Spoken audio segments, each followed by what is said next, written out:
I think we can all agree that the magic broccoli can make you more creative. However, how does that creativity translate outside the realm of Yodiland is a whole different question. Now, me being the certified weed scientist, doctor, officer, and more, I've had a lot of sometimes stupid, sometimes brilliant ideas, well, bugging off the Zaza. Like this one time when me and my brother were just enjoying a beautiful summer day outside on the terrace, faded AF, when by the gods I was struck with an idea so brilliant and great, I just couldn't stop until it came to fruition. And what was this idea? Well, it went something like this. Oh my. Hey bro, I just got this great idea that I think we should do right now. Okay, what is it? I got 2 words for you. Virtual reality. And what transpired after this is one of the most sad, stressful, and heartbreaking experiences of my high career. Although my brother was hesitant at first, after I explained why virtual reality will quite literally change our lives forever, he agreed to it. The only problem now was we were broke. Well, not completely, but these damn VR headsets cost anywhere from $400 to $1,000 new. And ain't no way we were about to drop a bag like that on some VR porn. Games, I mean VR games. That's what I was saying. So we did what any other broke 20-year-old with a materialistic dream would do. We went on Facebook Marketplace, where after a while of searching, we found a Oculus Rift S being sold for $150, which is a great deal. I mean, it cost $400 new, plus it was only 20 miles away, so we could be there in like 20 minutes. So obviously, we went ahead and bought it, without really asking any questions nor looking through the description of the post, which mentioned a cat nibbling on the cord, but hey, what does that have to do with anything? It was f***ing broken, okay, that's what it had to do with it. But not in a won't even turn on way of broken. It was like work for 20 minutes and then doesn't broken. Plus, it didn't even use a normal HDMI cable, so we had to buy a damn $50 adapter for it as well, that we haven't used ever since this incident with VR. After like 2 days of screwing around with the settings and trying to fix the nibbled on cable, we got it to work for the record-breaking time of 1 hour. Yes, 1 hour of virtual reality. But, you know, we spent like 10 hours getting it all set up and fixing the damn errors. Plus we dropped $200 on the supplies, so, yeah. And, I think it's time I confess my sins right here on the channel. After a week of having the VR headset, we sold it. For a profit. To an unexpected kid who probably was saving up money for months to get it. Sorry. But it's a dog-eat-dog world, and I put in the description the same damn thing. A cat nibbled on the wire. So yeah, I think the kid learned a valuable lesson worth more than the $200 he gave me for the broken headset. I mean, the VR headset. But it's not all bad, cause I've had some pretty banger ideas while high as well. Like this one time when I was inhaling that broccoli and stumbled upon these high stickman channels that were popping up, and I thought to myself, wait, hold up, I'm high. I know how to use Microsoft Paint. I can do this. And look, it was one of those ideas that you have while high, but it was actually a good idea. Very unlike this one time when me and a couple homies were hotboxing in the car when I came up with the genius plan to go sledding in the middle of winter whilst completely blasted, whilst only having on a hoodie and whilst only having our damn legs for transportation cause the car was just a stationary hotbox machine. So yeah, at the time I don't know what I was thinking. I remember just focusing on the awesome part, you know, the whole sledding down the mountain thing, but didn't take into account how cold it was, how much we needed to walk to get up the mountain, how I only had a f***ing hoodie on, plus I forgot about my crippling paranoia about feeling cold. Like literally, my dumbass brain just sometimes flips on me like, hey, psst. Yeah. So you're having fun? Feeling good? You know, yeah, it's a beautiful day, you know, I'm having a good time. Yeah, it is. But you're freezing cold, aren't you? No, what? I'm not. Well, now you are. F*** you. Talk to you in your next high. Peace. So yeah, I don't know what I was thinking with that sledding plan. I was just really hyped about it for no apparent reason, but I think that's just a...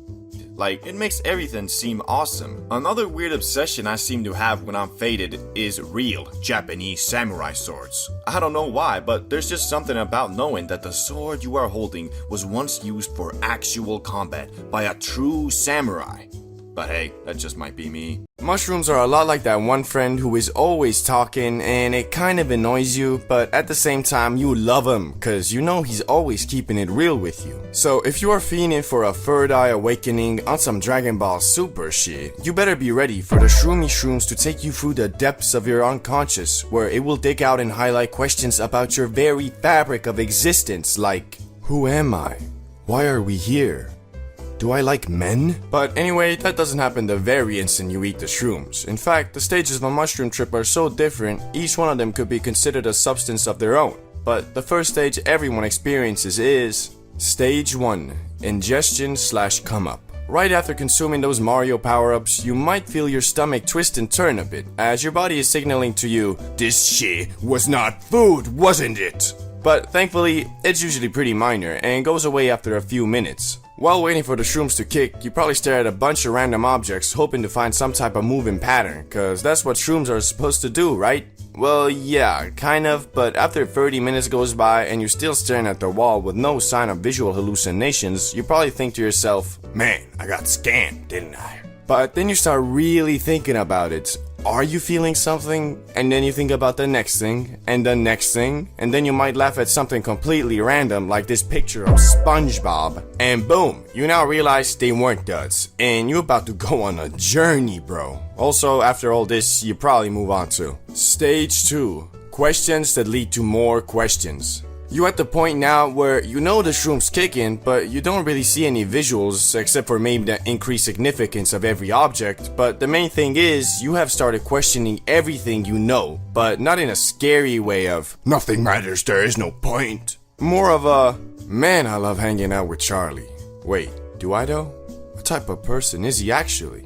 He's friendly, but kinda secretive and keeps to himself. What is he keeping to himself? Could he be a totally different person?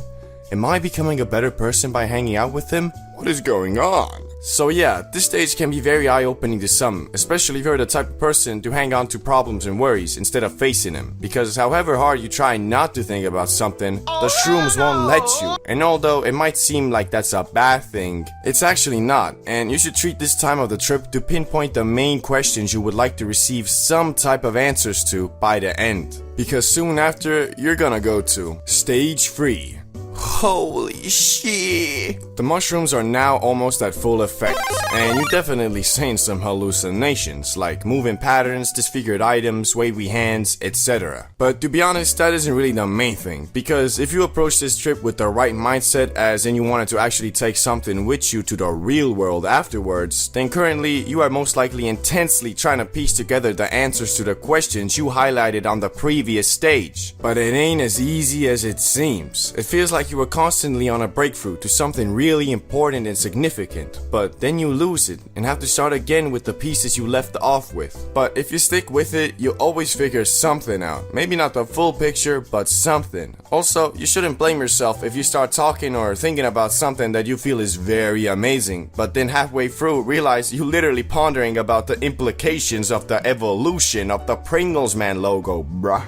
But not to worry, that's the beauty of shrooms. They make you think about everything on a deeper level, and if you can find the correct things to think about through the clutter of Matrix conspiracy theories, you'll still emerge victorious. Speaking about emerging, the next stage is Stage 4. The slow come down. You are now slowly coming down from the shrooms, which is indicated by the fact you don't see as many trippy patterns anymore, but also you're more realistic in your thoughts as well. Also, at this point, you probably aren't bouncing from thought to thought as much anymore and have chosen a definitive couple of things to think about. And with those things, you will find answers, but also a lot of new questions, which can be frustrating, well, until you get to the next and final stage. Stage 5. Journey complete. At this point, you have almost completely came down from the magic, but not really, because although you don't see any hallucinations anymore, you feel more in touch with reality and yourself. The best way I can describe this stage is like it's the fruit of your labor. This is the stage where you've gone through the constant questions and search for answers and come out victorious. Best way I can describe it is like you're high off some Zaza, but with a much clearer head. So this is the perfect time to play some video games, watch a movie, or do really anything you find fun. Mushrooms. They are famous for their mindset-changing properties, but to me, they have always just been a funny fungus that makes you see stuff. Until the day me and my brother decided to do something this bearded guy called the heroic dose. And well, I can now confidently say that Mario is one crazy-ass motherfucker.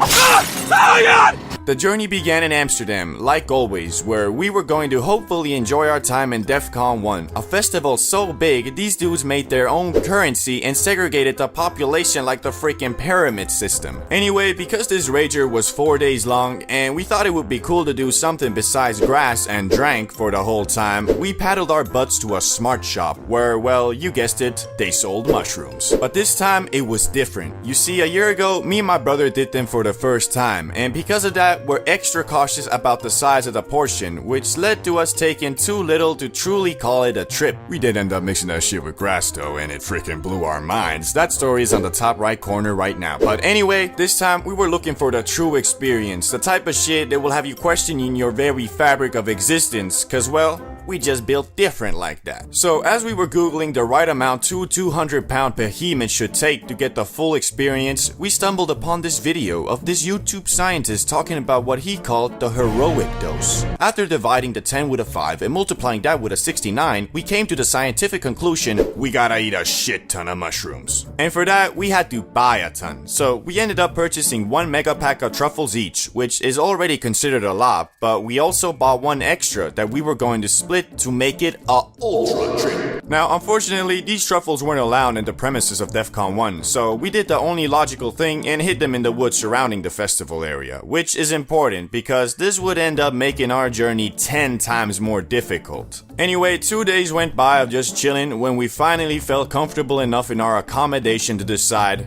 let's go get those goddamn mushrooms. And with that, we started our 10-mile hike to secure them things. To be fair, it was our own stupidity that led us to walking 10 miles instead of 1 because, well, you know, we Gen Z at the end of the day and we don't know how to read no damn map. But regardless, we powered through with only our clothes, DEF CON wristband, and our trustworthy flip-flops. And thankfully, no one had stolen our hidden stash, so now like a pair of wild animals, we demolished those shrooms looking like Mike Tyson on Impulsive for the next 3 minutes. Once we got that done, we walked back to the festival with the intention of going back to our tent. But unfortunately, having walked 10 miles in flip-flops in the scorching sun, once we saw 2 hammocks under the shade of a tree, we folded like a Nintendo DS and laid down and waited for what was to come. And at about the 30-minute mark, I felt the first bit of kick, indicated by the prolonged interest in this random guy who walked past us with red shades and a Swiss flag worn like a cape. I sat on that hammock wondering, where is that guy going to?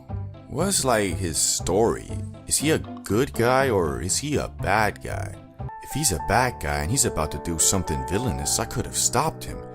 Will this haunt me forever? Oh wait, I'm tripping. Snap out of it, Mario. And that was the start of our heroic journey. We then proceeded to bounce back and forth questioning, what you feeling, bro? Until finally, ResX found the strength to stand up from that hammock with the bones surrounded by jelly that were our legs. Which also gave me the power to stand up and start wandering around the magical place that was DEF CON. The more we walked, the more trippy shit got. We truly felt like we were in some type of medieval town from the fact that there were no buildings, only shacks, and the people there were all either drunk, high, or both. Some of the stages were also kinda scary because you see DEF CON is a hardstyle festival, and in hardstyle there are many subgenres, ranging anywhere from remixes of popular songs to sentences like "dance with the devil" or "Long live the Antichrist," followed by a beat drop so strong the common man would mistake what he hears as noise, not music. Anyway, as you can imagine, some of the more hardcore styles were also accompanied with more hardcore people and more hardcore stages, which, well, when you're bugging off what we were, it got a bit intense. And it was truly a test of our characters, cause anybody can be a tough guy when they're drunk, but when you're at your most vulnerable and every thought is significant and uncontrollable, it's pretty hard keeping your cool. But in that moment, I was very thankful for my brother, because although we are both Chads in our own right, that day the power of a single Chad was not enough, and we had to really pull our power together to actually enjoy the trip and not bug out.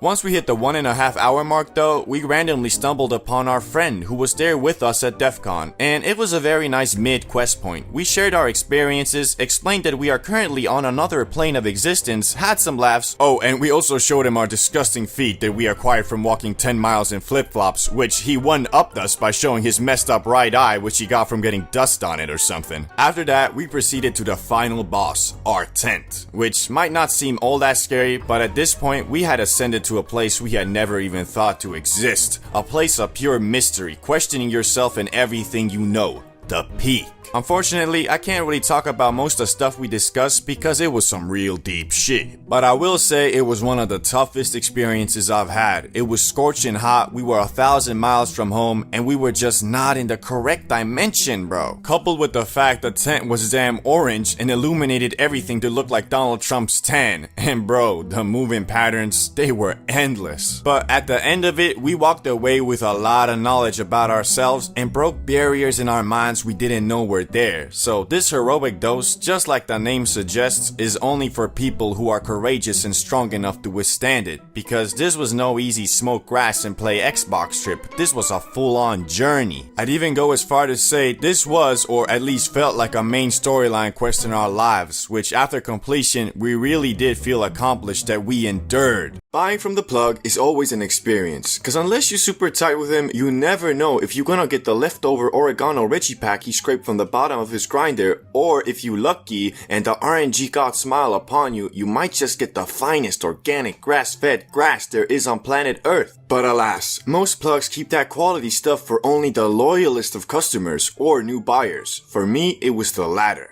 It begins with me and the main homie Salamander. We had just gotten home from school on a Friday and had scraped our money together for a night of hitting the Spliffington and playing video games. Now, usually it was Salamander who secured the bag, cause I didn't really have too many connects. Unfortunately, this time he was unable to find the holy saw from his usual catalog of plugs. But we didn't let that discourage us, cause we knew if there is a will, there is a way. So both me and Salamander started hitting up everybody we knew who dabbled with the powers of the green plant, and it wasn't looking too good. Altogether, we wrote about 10 people, half of which just ignored us, and the other half just said they were out. So, as we sat there on the couch, hope dwindling, sadness emerging, and worst of all, no Zaza approaching, we were about to call it a day, when one of the dudes who had initially ignored us sent out a beacon of light. Yeah, I know a guy. He just started plugging, so I can't vouch for the quality, but he definitely got some. Now, if you've ever been in a situation like this, you know it is one of the best feelings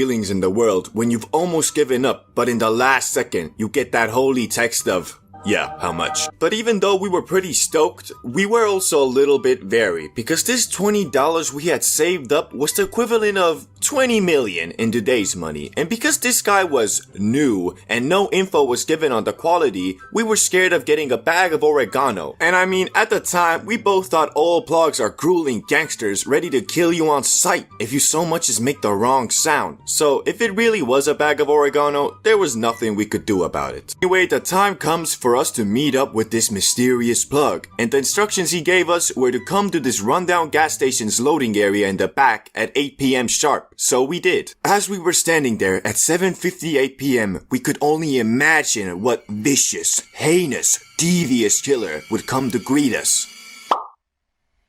So yeah, we hyped him up a little too much, but all that mattered now was the grass and if it was good or not. We went through the usual plug dialogue options like, yo, what's up? Yeah bro, can't wait to get suited today. This that good, etc. Until he finally revealed the grass, and what I witnessed to this day I find absurd. The grass was golden. NANI? Not in like shiny gold, but it was this yellowish color with green accents.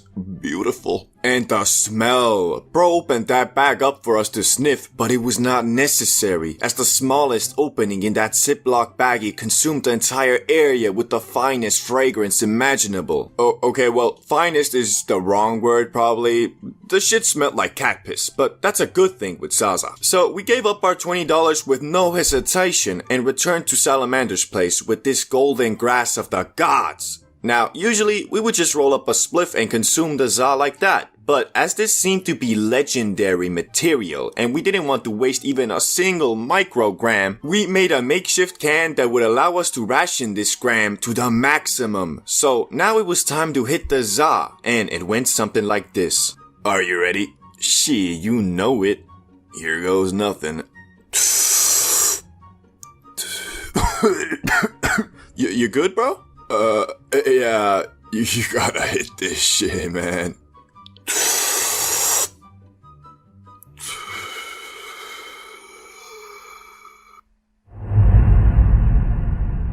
Hey, you good? You good, bro? You hear me? You good? Yeah, man, this is some good stuff. This shit was heavenly. It was not of this world, I swear. Now, I'm not sure if it was because our tolerance was pretty much zero at the time, or it was really grass descending from heaven.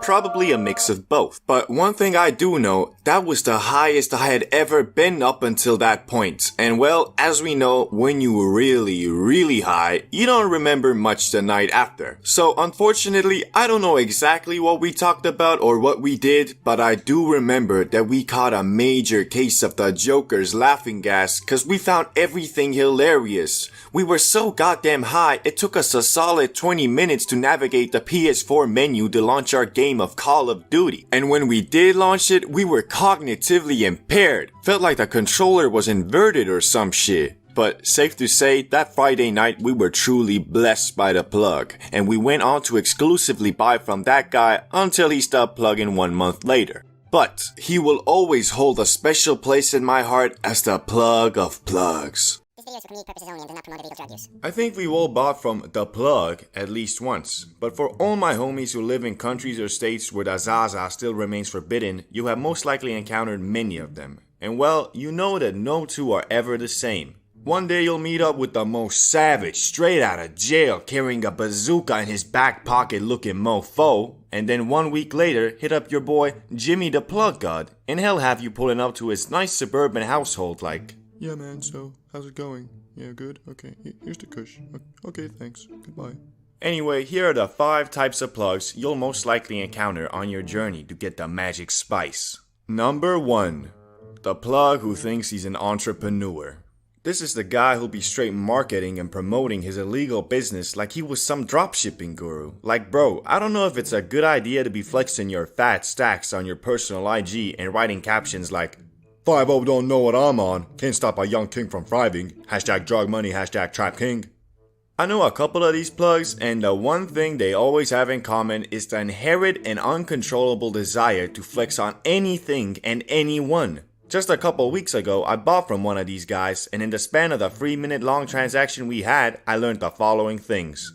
Firstly, how much money he made this week. Secondly, that he is moving on to more profitable substances. And thirdly, on how he plans to launder his fat stacks. Like bro, aren't dealers supposed to be more discreet? Talking about being the local Pablo Escobar? Like pretty sure Pablo Escobar wasn't trapping $20 worth of kush in a 2002 Honda Civic, my man. Number 2. The plug that's only dealing to fund his party lifestyle. This is the guy that went to every single party in high school and just wasn't quite ready to move on. So now he is a part-time construction worker, full-time plug. These guys are some of the chillest dealers there are because they don't really take their job too serious. The biggest downside to buying from these types of plugs is that they are really unreliable. So just cause they told you, "Yeah, I got the stuff, write me again in 4 hours, then I'm free," doesn't mean that you'll be getting gas anytime soon. Cause when you do write him again in 4 hours, there's about a 80% chance they'll be already drunk and high at some local club sending Snapchat stories like. Number 3.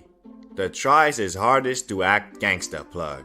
This is the type of dude that'll have you pulling up to the most ridiculous places to secure the kush. Like, why the hell are we meeting at the abandoned sawmill at midnight and you're telling me, come alone? Like, bro, this isn't some Jackie Chan movie where we're doing some multi-million-dollar arms deal. I just wanna buy a eighth, bro. But shit, got me thinking, what if I do go all Jackie Chan on him? Next thing I know, I got 10 thugs popping out of the sawdust with AR-15s pointed at my head. All because he gave me 0.2 grams less, and I dared to test his gangster. Nah, but for real, these dudes are pretty reliable and usually sell quality stuff. But for some reason, they're always on about the crimes they've committed. Like, bro, you're really flexing the fact that you were arrested last night and will be serving 2 years minimum. My man, that sounds awful. Are you okay, bro? Need someone to watch the kids or something? Number 4. The why are you trapping, bro? This guy has it all. His parents are wealthy, he lives in a nice house, he gets to drive his dad's Rolls Royce, yet for some reason, he has decided it is in his best interest to start selling kush. Like, no complaints from me, bro. I love hopping in the back of this $200,000 car just to buy $20 worth of Zaza. But couldn't you just drive like some premium Uber or something? You'd probably make more money, plus you know, it's legal. Nah, but for real, why they actually trap is cause they just wanna get hoes and be respected as a true gangsta. Even though I can never take them seriously. Like, bro, why you acting so thug? You do know if you ever short me, I'm just gonna tell your dad and he'll send you to boarding school, right? Number 5. The middle school trapper. Now this is the dude that only started trapping to fund the copious amounts of THC he smokes on a daily basis. And to be honest, I kinda respect the hustle. I mean, it is kinda funny buying from these dudes though, hitting them up like,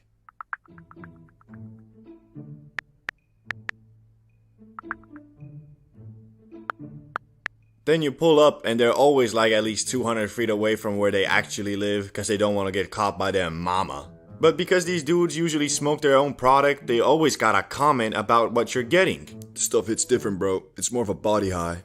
Or, man, this'll get you real messed up. Or even sometimes, yeah, man, I put in a little more cause this isn't as good as the last stuff. So yeah, basically what I'm saying is that these guys are the most trustworthy plugs there are, so you don't ever need to be worried about being scammed. Only downside is that these plugs are very temporary, meaning they usually quit trapping in about 3 to 6 months. Probably cause they mama beat him or something. Timmy, what is this?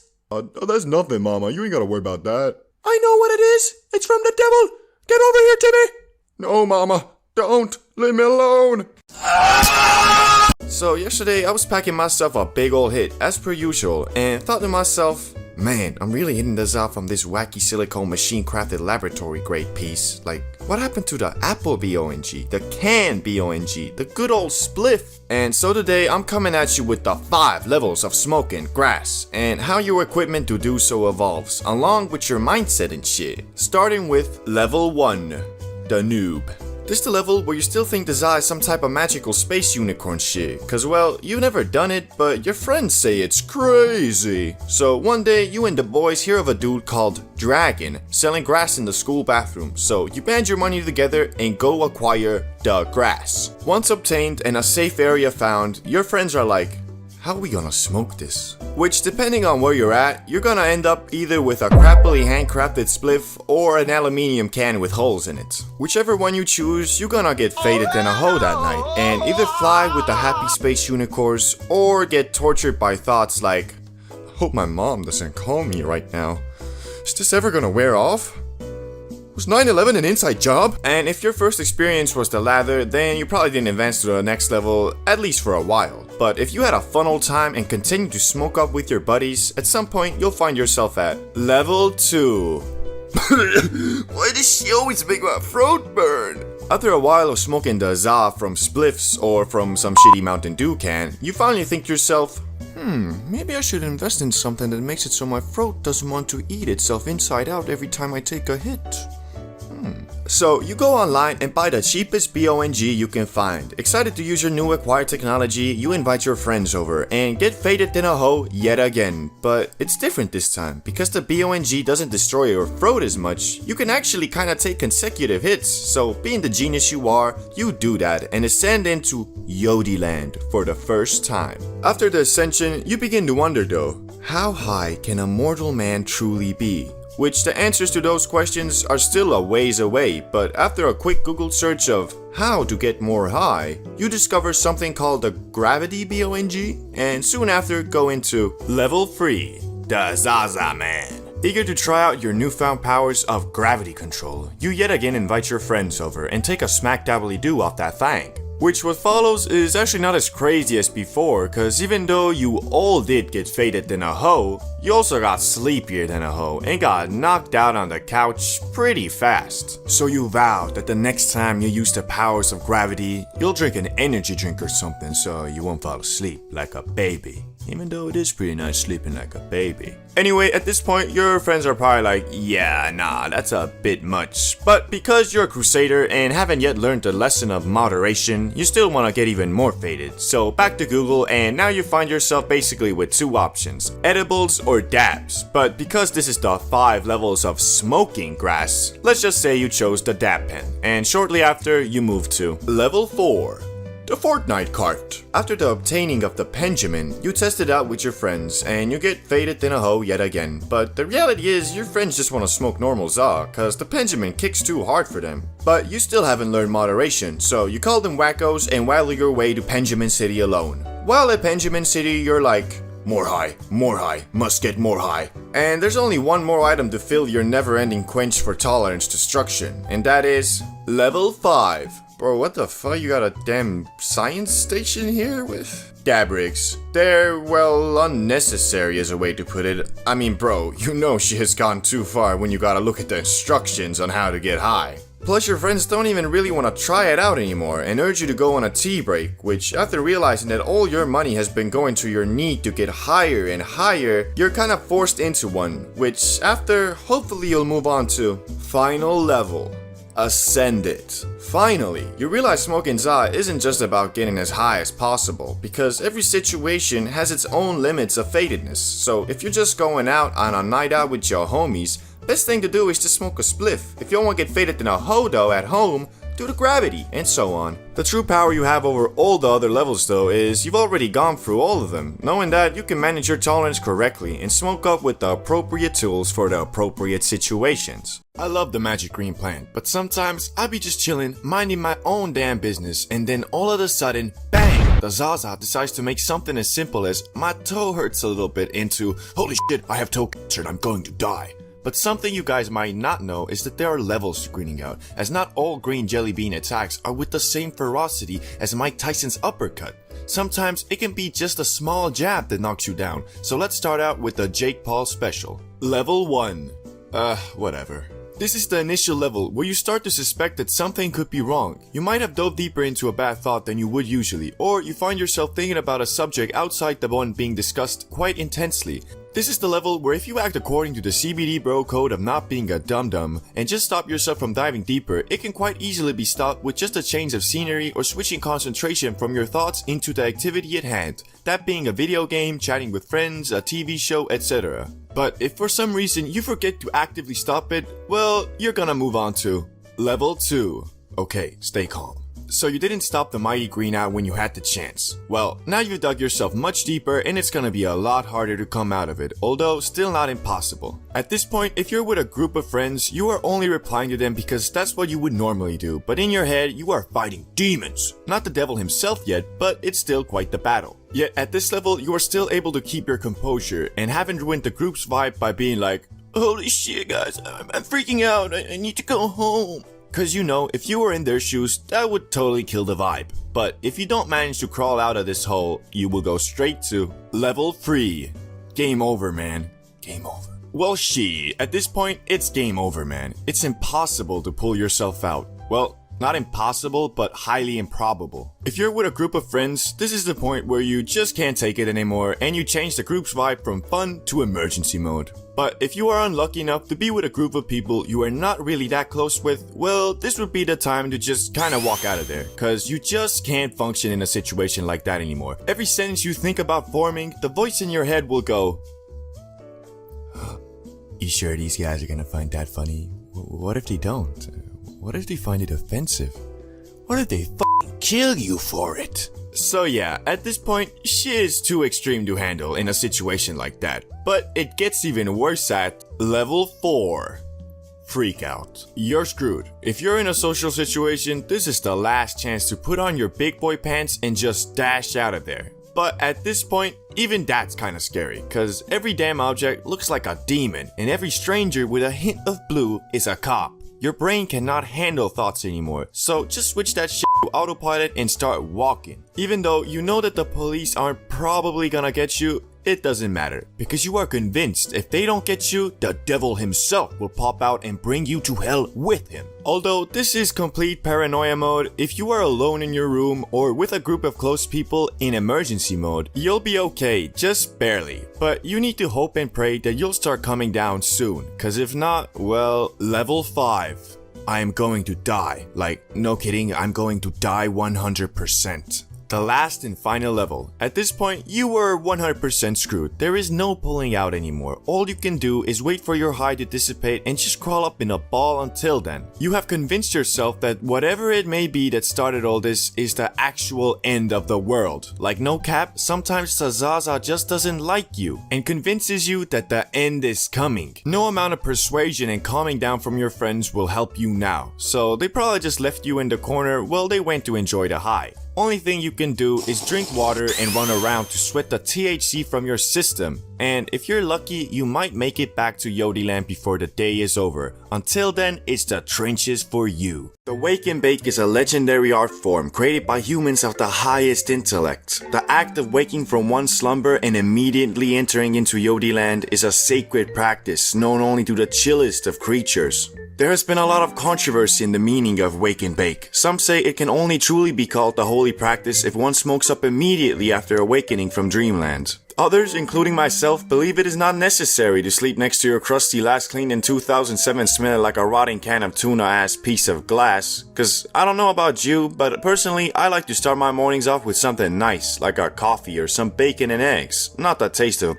water in my mouth whilst coughing my lungs out. I believe a true connoisseur won't partake in such barbaric activities and will at least put some pants on before smoking that doozy. Now, if you ever participated in the wake and bake, you will know that it hits differently than, let's say, an evening bake, but only if you got the whole day free, cause the Zaza will amplify your excitement for the coming day, or until you eat breakfast and pass out on your bed. Back in summer, I used to bake after the wake quite a bit. It was always really nice to just go outside to the warm sun while smoking that morning pack. And bro, don't get me started on those breakfast munchies. I'm usually the guy to only drink coffee or something for breakfast, but that early morning grass gets me on that Nicocado avocado pack, I swear. Bro, how much are you going to eat? Everything. And after a delightful breakfast like that, how can you be anything but energized? Nah, in reality, after destroying 2,000 calories of Twinkies, you're probably gonna pass out in 20 minutes. But that's why after the first couple times, I created the 3 golden rules of a productive wake and bake. Number 1. Don't have a demonic ritual that involves you sacrificing 15 hot pockets in your stomach. But you just said that the breakfast munchies are nice. Yeah, they are, but you have to treat the massive breakfast kind of like drinking alcohol. So you gotta understand the sacrifice you are making by having that giant breakfast. You are effectively done for the day, as you will most likely fall right back to sleep after, and then when you do wake up from your 3-hour morning nap, you'll feel all hazy and bad, cause you just wasted your whole day. Lazy piece of shit. So if you wanna avoid that, don't wake and munch. Number 2. Make a plan the night before. Have goals set for the day. Basic stuff like buy groceries, maybe work out, hang with some friends, stuff like that. Cause when you have a plan the night before, you are much less likely to just sleep the whole day and then at night feel like a lazy fat tub of lard. But also keep in mind, you are supposed to have fun on a wake and bake, so don't make the objectives too hard cause you're probably just not gonna do them then. Some of my favorite wake and bake activities include going to the gym, playing a team sport, playing a story game, bathing in the sun, going to the store, hanging out with the homies, etc. Anyway, time for the last rule, which is number 3. Don't get obliterated on the wake and bake. So this one is kinda obvious, but important nonetheless. It might seem like a great idea to get soinked up to nines on your first hit, but in reality, all that will do is spoil the plans you set the night before. Cause no matter how productive of a smoker you are, when you're faded to the max, there is about a 95% chance you'll tell yourself, ugh, whatever, I'll do it tomorrow. which once evening rolls around will hit you with that existential depression. And the only way to escape from that is with the purest form of productivity. We've all had it, we all know it. 2 a.m. motivation. The drugs, the cigarettes, that dumb bitch. It all starts fucking today, alright? No more fucking excuses. This is the year of the fucking soldier. And I mean, even though who doesn't love a bit of midnight motivation, it won't get you anywhere in the long term, and really is usually just a sign of doing nothing useful during the day. But hey, if you follow these 3 golden rules, I'm sure your future wake and bakes will be much more productive and fun. At least I hope so. Sometimes you do stuff that you shouldn't do, or at least you thought you shouldn't do, like mixing a mega pack of magic mushrooms with a ton of ultra fine Amsterdam Zaza. But I'll be damned if I was gonna give up on my one chance of pushing the limits of wonder and end up being some grumpy old man talking about what could have been when I was your age. Shut up, Grandpa. When you was my age, you was a scarf knitting, romance watching, Toyota Prius driving, zero hoes getting pussy. Now shut up and give me my $20 birthday money, you fool. Anyway, so it begins with me and my brother in Amsterdam, yet again. It's our last day there and we're looking to end this trip off with a bang. We stumbled into one of those magic stores that sold all of these crazy substances, literally shelves stocked with little vials of liquid that had specific effects comparable to every drug you can think of. But we had our eyes set on something a little more natural, a little more psychedelic. A mega pack of Space Hawaiians. We grabbed those shrooms and brought them up to the counter, feeling like some kids at a toy store buying their first Beyblades. So, how much should we take? All of it? What's the trip like? Cool. Anything else we should know? Don't be a pussy, I guess. Can we mix this with the Zaza? No, do not mix it with the Zaza. Okay. Jeez, can't be that bad. Okay. Well, if you want to end up like that guy, be my guest. But no, you were warned. So anyway, we got the shrooms and left the store. But after what that guy said, I was low-key scared of these things. And on our way to the hotel, I started Googling like a machine. Reading every forum post about mixing shrooms and weed. And well, I'd say about 80% said not to do it. But man, the other 20% were hyping it up like crazy. Saying that it was the coolest experience they've ever had. And how you become one with the universe or some shit. We got to the hotel and instantly downed those Space Hawaiians. And started waiting for it to kick. Hey, is it hitting it? Nah, not yet. You feel anything? Nah, still nothing. Then bang! Bruh, I'm feeling it. Yeah, boy. We started doing the usual mushroom things, like looking at stuff, thinking about stuff, talking about stuff. But after a while, we got the genius idea to go to the red light district. If you don't know what that is, well, it's pretty much a street full of sex workers lined up trying to get you to come pay for that sloppy toppy 5,000. We went outside and brought our massive joint with us and started walking to where the hoes at, literally, and start puffing that hash. Mind that we are already completely shroomed up, so I'm a little worried about what this gonna do to us. It's either gonna be cool as fuck or not so cool. So by the time we arrived at our destination, we had smoked that spliff to non-existence, and man, I was high. I was so high that I thought I was in a fucking cartoon. Like actually, the world didn't look how it usually looked. I felt like me and my brother were pretty much aliens walking among these local people trying to fit in. The building seemed tilted and people's faces were blurry to me. But thankfully that didn't freak me out because I was just so amazed of how goddamn soinked I was. At some point I started really feeling my brain. Like not just a piece of meat in my skull, but the neurons that were constantly firing off. Meaning if I thought about moving my hand, I could feel my brain sending out the signal and how the electric pulse traveled through my body into my hand. So basically what I'm saying is, I felt like I was actually controlling this giant piece of meat that is my body like a goddamn mech suit. Anyway, what made this whole experience so trippy was the things we saw. The sex workers in the district were sitting or standing right behind these big windows and always had a red light to signal that they're here for business. But they seemed more like dolls than humans. They all looked the same. Giant fake lips, face painted with tons of makeup, and these skimpy ass dresses. Not gonna lie bro, it was low key freaking us out. Cause every time you walked past one of them, they looked at you, staring with those doll eyes, waiting for you to come closer so they can suck out your soul. Nah, they don't actually do that, but you know, that's the type of stuff you might believe if you mix cannabis with shrooms. We ended up walking around for like 1.5 hours until we got tired and went back to the hotel. But bro, those 1.5 hours, I swear, I was not on planet Earth. That mixture must have teleported me to the amazing world of Gumball universe or some shit, cause no way the things I felt and saw were of this world. But overall, we didn't freak out or have a bad trip or anything, so I'd rate this trip a 10 out of 10.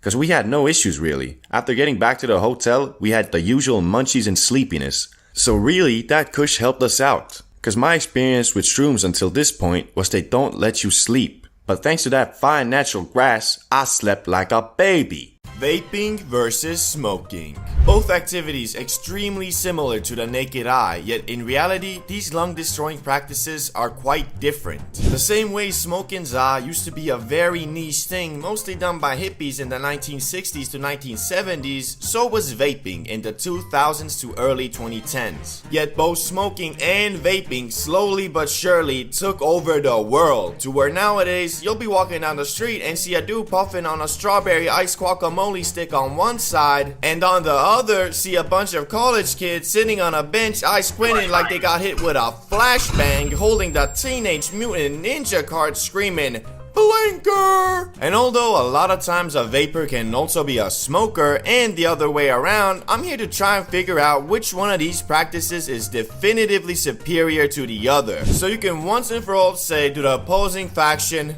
at least I don't vape, or at least I don't smoke. So let's get started with the first category, and that is the effect. This is probably the most important category, because if you're going to damage your lungs and throat by inhaling a foreign substance, it better be at least a fun time. Which I think we can all agree, this is where smoking and vaping are completely different. With vaping, the high you get, if you can even call it that, is a buzz in your body, lightheadedness, bit of an increase to your social battery, and of course a small dopamine boost. But here's the kicker, you only feel this effect like the first couple times you do it, and later mostly only in the morning on your first puffs. So the action of vaping just kind of becomes a mindless habit where you're doing it not for the effect, but just because your body is telling you, hey, it's been like 30 minutes, you should really go and rip that 99 Nick strawberry mango punch. Whereas the high you get from the grass is actually what you're inhaling it for, and although the effects vary from person to person, they usually consist of better mood, increased appetite aka the munchies, laughter, the increased significance of your thoughts, creativity, laziness, sleepiness, etc. But also, these effects are felt for much longer, of about 2 to 4 hours, compared to vaping, which is literally like 10 seconds. So if you look at it straight up, then smoking absolutely takes this category with ease. But then again, for people who are prone to getting paranoid and need everything planned out, the high from the za isn't guaranteed to be enjoyable, cause I mean, you can just green the fuck out. Whereas with vaping, you can't really get a bad trip, cause I mean, there is no trip. You're just sitting puffing on your mango stick doing whatever you're doing. But all in all, I'ma still go with the za on this one. So 1-0 smoking. Now let's look at the cost. Whether you want to inhale Chinese sweatshop chemicals that taste like strawberries or the devil's lettuce, it's gonna cost you. But the question is, which one is more expensive at every level of consumption? Well, let's look at it. Level 1 for vapors would be you just buy a dispo every week or so, which comes out to about $20 to $40 a month. And level 1 for smokers, I'd say it's about the same if you just blaze up on the weekends. So far, they're tight on cost, but now if you move up to level 2, which I think for vaping, it now indicates you're addicted and spending anywhere between $80 to $100 on dispos a month. For the za, level 2 would be smoking up once or twice every night at the end of your day, which although you're technically smoking every day, I don't think you'll be spending more than $100 a month. So looks like smoking is edging it out. Well, that's until the next level, where most vapors probably buy themselves a box mod, which is the equivalent of buying a car instead of taking a taxi everywhere. And on the other end, here's where smoking za can get a bit more expensive. At level 3, you blazing 24/7, and you're high not just at the nighttime when you're done with your day, but also when you're going through your day. And because of that, your tolerance has gone up a lot. to the point you having to spend over $200 a month just to continue your za smoking, which don't let it get that far. Please, it's really not worth it. And at level 3 vaping, because you can just get a Boxmod Eco Nick machine, your costs ain't really go up that much. Shit, it might have even gone down. So basically, at the higher echelon of being a Nick fiend, it's much cheaper than being a 24/7 high stoner. Which would mean vaping wins, right? Well, technically yeah, but to be honest, is it really a good thing you can puff on your lung cancer strawberry ice machine for so cheap? I don't think so, and honestly, I'm kinda happy about how if you smoke up 24/7, your tolerance will evolve to a point you have to drop a bag every month just to keep up with your dependency. That being said, I'ma have to leave it at a tie here. 2-1 smoking grass. Now it's time for addictiveness. I think this one's a no-brainer. Nicotine is obviously more addictive, right?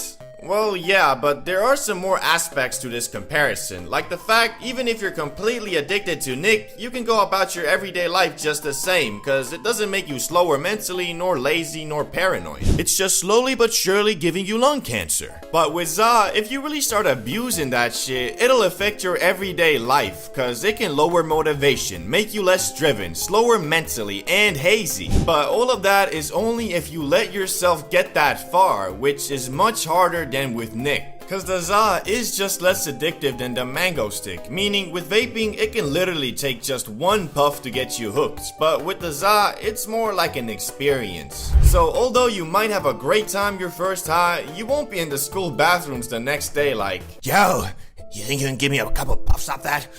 Haven't hit anything in hours. Really? Give me that!"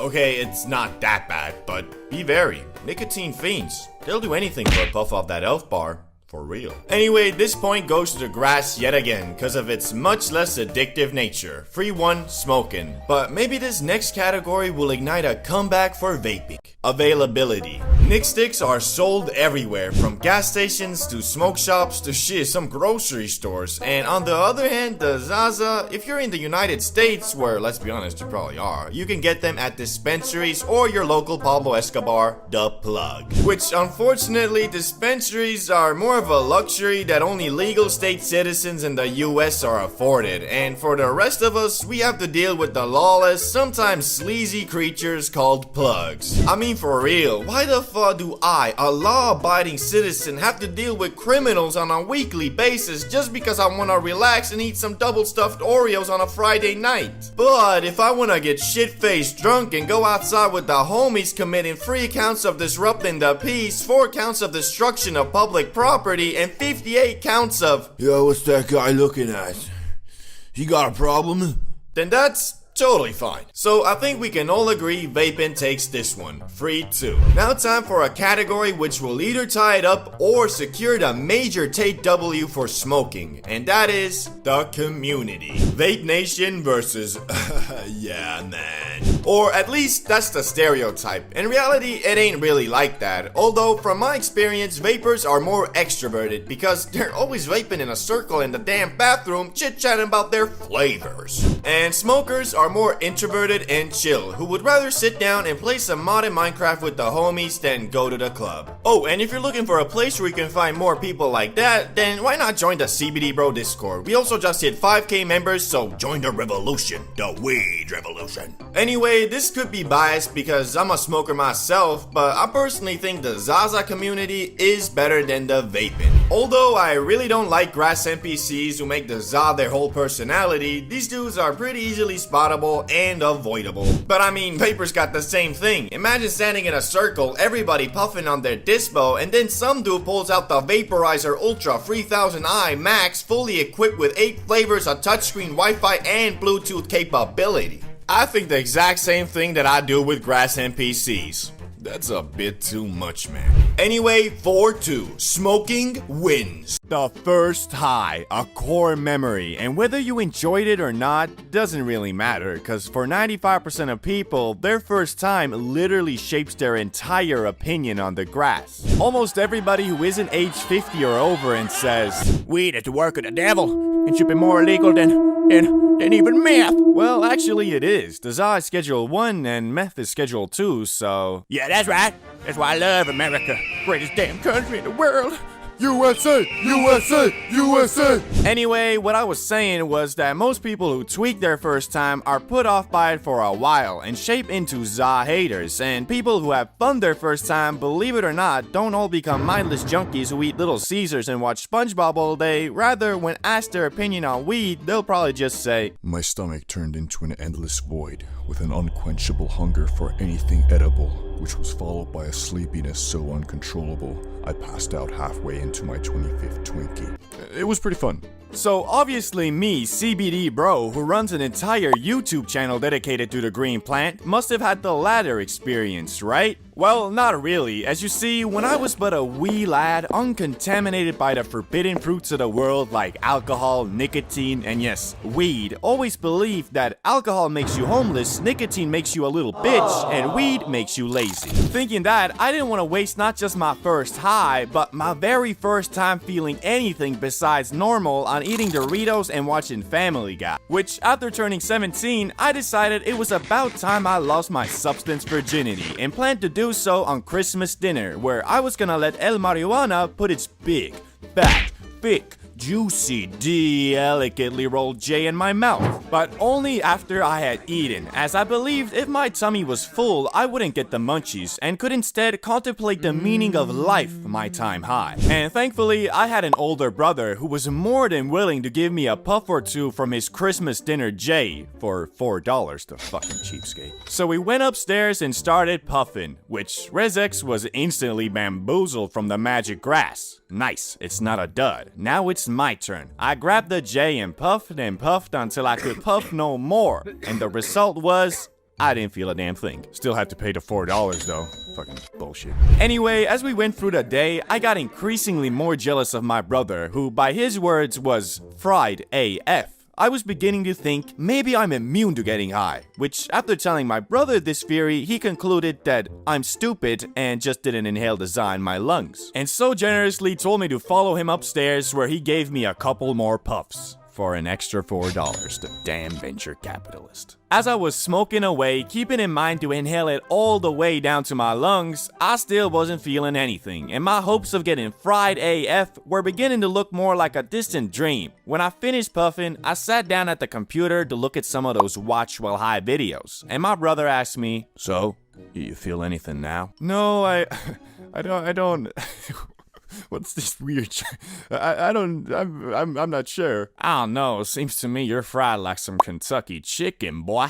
I was indeed fried, and incredibly so. Although I didn't smoke a ton, my body had never experienced anything besides a sugar rush and maybe a caffeine kick. So as I was watching this watch while you're high video, I was laughing at everything and was tripping the out. But not in a bad way, it was freaking amazing. Being high was what I always imagined it to be until... bloop. I'm sober again. Yeah, you heard right. My first high lasted like 30 seconds, and in an instant, I was back to normal, which I don't know why. Even to this day, when I tell people about this, nobody can relate because no one has experienced this phenomenon. But since I'm a scientist, I have developed a super duper concrete theory backed by quantum mechanics and the late great Stephen Hawking on my experience, and overall the reason why a lot of people who smoke their first time don't feel anything. I theorize that all humans have a natural block against foreign substances, a wall per se, and when an individual inhales za, the particles act kind of like micromissiles targeting your cannabinoid receptors. For the people whose defensive wall is strong enough, it will stop all perpetrators attempting to infiltrate your brain. But this wall isn't regeneratable, so if the micromissiles fail to get you fried at first, the next time they'll have an easier time against your already damaged wall of defense. Now, I bet you're thinking to yourself, this mofo been smoking too much of that Einstein pack. And to you, I say maybe, but also I have practical proof of this theory. I used to be a pro baller, and one day me and a couple hooper friends who all have great immune systems and therefore probably good za defensive walls decided to smoke up, and to my buddies, it was their first time. Once we lit the J and passed it around, I made sure to tell everybody to inhale the smoke in their lungs, which I'm pretty sure they all did, but still, I was the only one who got high, cause it wasn't my first time. But when I smoked up with some of my non-athlete first-timer friends, they all got high like normal. So, conclusion, defensive saw wall is a real thing and I stand by my theory. Anyway, although that was my first time feeling high, I wouldn't call it my first high because it only lasted for half a minute. My first real high experience was something even more memorable and etched to my brain until I die. A couple weeks after the last incident, me and Riz X decided it was about damn time I actually felt the true loving touch of the Mary Jane. And this time, instead of having only scraps of za, we bought a whole gram to hopefully destroy my highly speculative za wall. I think it's real. Also, at this time, we were obsessed with freestyle rapping, so we decided the plan of action was to smoke up, eat candy, and rap battle to copyright-free beats while recording it so we could listen to our unreleased tracks in the morning. Since our parents were away for the night, we got the whole apartment to ourselves and planned on rolling 2 J's, both containing 0.5 G. Since we were petrified at the thought of getting caught blazing, instead of being sensible and smoking the J's near a window and just blowing the smoke out, we put our jackets on and walked 500 feet away from the apartment to light up, just to be sure that there wouldn't even be a microfiber of evidence that we were smoking the devil's lettuce. As we were consuming the J, all I could hope for was that this time I wouldn't just get a limited free trial, but the actual full version. But alas, when we finished puffing the J, I again felt nothing, or at least that's what I thought, cause as we arrived back home, I finally realized that, so you feeling it? Yeah, kinda. Sometimes the high hits you a couple minutes later, especially if you're going from outdoors to indoors as we did. And my highly accepted theory in the science community about this phenomenon is that through evolution, we have always considered indoors to be our safe zone and outdoors dangerous. Therefore, when you're outside, your brain doesn't allow the full faded and relaxed effect to take over, probably in anticipation of a roadman coming and chefing you up with the mandem. Okay, this one I'm not so confident in, and I have to come clean. I am in no shape or form associated with the science community. Yet. Anyway, now that we were high and in the living room, we started putting on some beats and freestyling, and to this day, I have yet to replicate the skill and precision of my flow that high. It's hard to explain, but nowadays, I can't rap for shit. I mean, I'll spit one line and be like, yo, I've been getting money making racks, cause you know I'm flipping packs. That's facts. Yeah, that's it. Basically, I run out of rhymes pretty fast, but that day, I did not. In fact, even when my brain had nothing to say, my mouth rapped it for me. I turned into a freestyling robot and became dead sure that I was gonna make it out by dropping a mixtape and becoming a famous rapper. Until we listened to the recording in the morning and realized, yo, flowing on the go. Your girl, she a hoe, making money dancing with a pole. My girl making dough while doing lines of blow. Cause we in the penthouse, baby, living life, and that's for show. Yeah, I'll try YouTube instead. What's crazy though is that after that, I was never able to replicate the auto rapping again, so my rap career never flowered, but who knows, maybe I'll try to convert this channel into lyric videos and shitposting, all while steadily alienating my audience and killing my channel. Or maybe I should just make a separate channel for that? The Plug, a holy being that will always be there for you, especially when you don't need him, and also occasionally when you do. And because I don't live in the fancy America, where all the big vloggers and TikTokers are, I still rely on The Plug for my Zaza. But after years of buying from different plugs, I always wondered how much money do these guys actually make and what are the requirements to be successful in the profession? Well, finally, after the introduction of a new, scientifically enhanced type of grass, HHC, I kinda got the answer to these questions, and I'ma be honest with you, it ain't what I expected. As I said before, it all started with the introduction of the so-called new and improved ZA, HHC. And because it was new and regulations had not been set, even in my Stone Age country where an 18-year-old can buy a liter of vodka and drink himself to death, or just get hammered and get the sudden urge to call out the 6'5" undefeated heavyweight MMA fighter at the club because, well,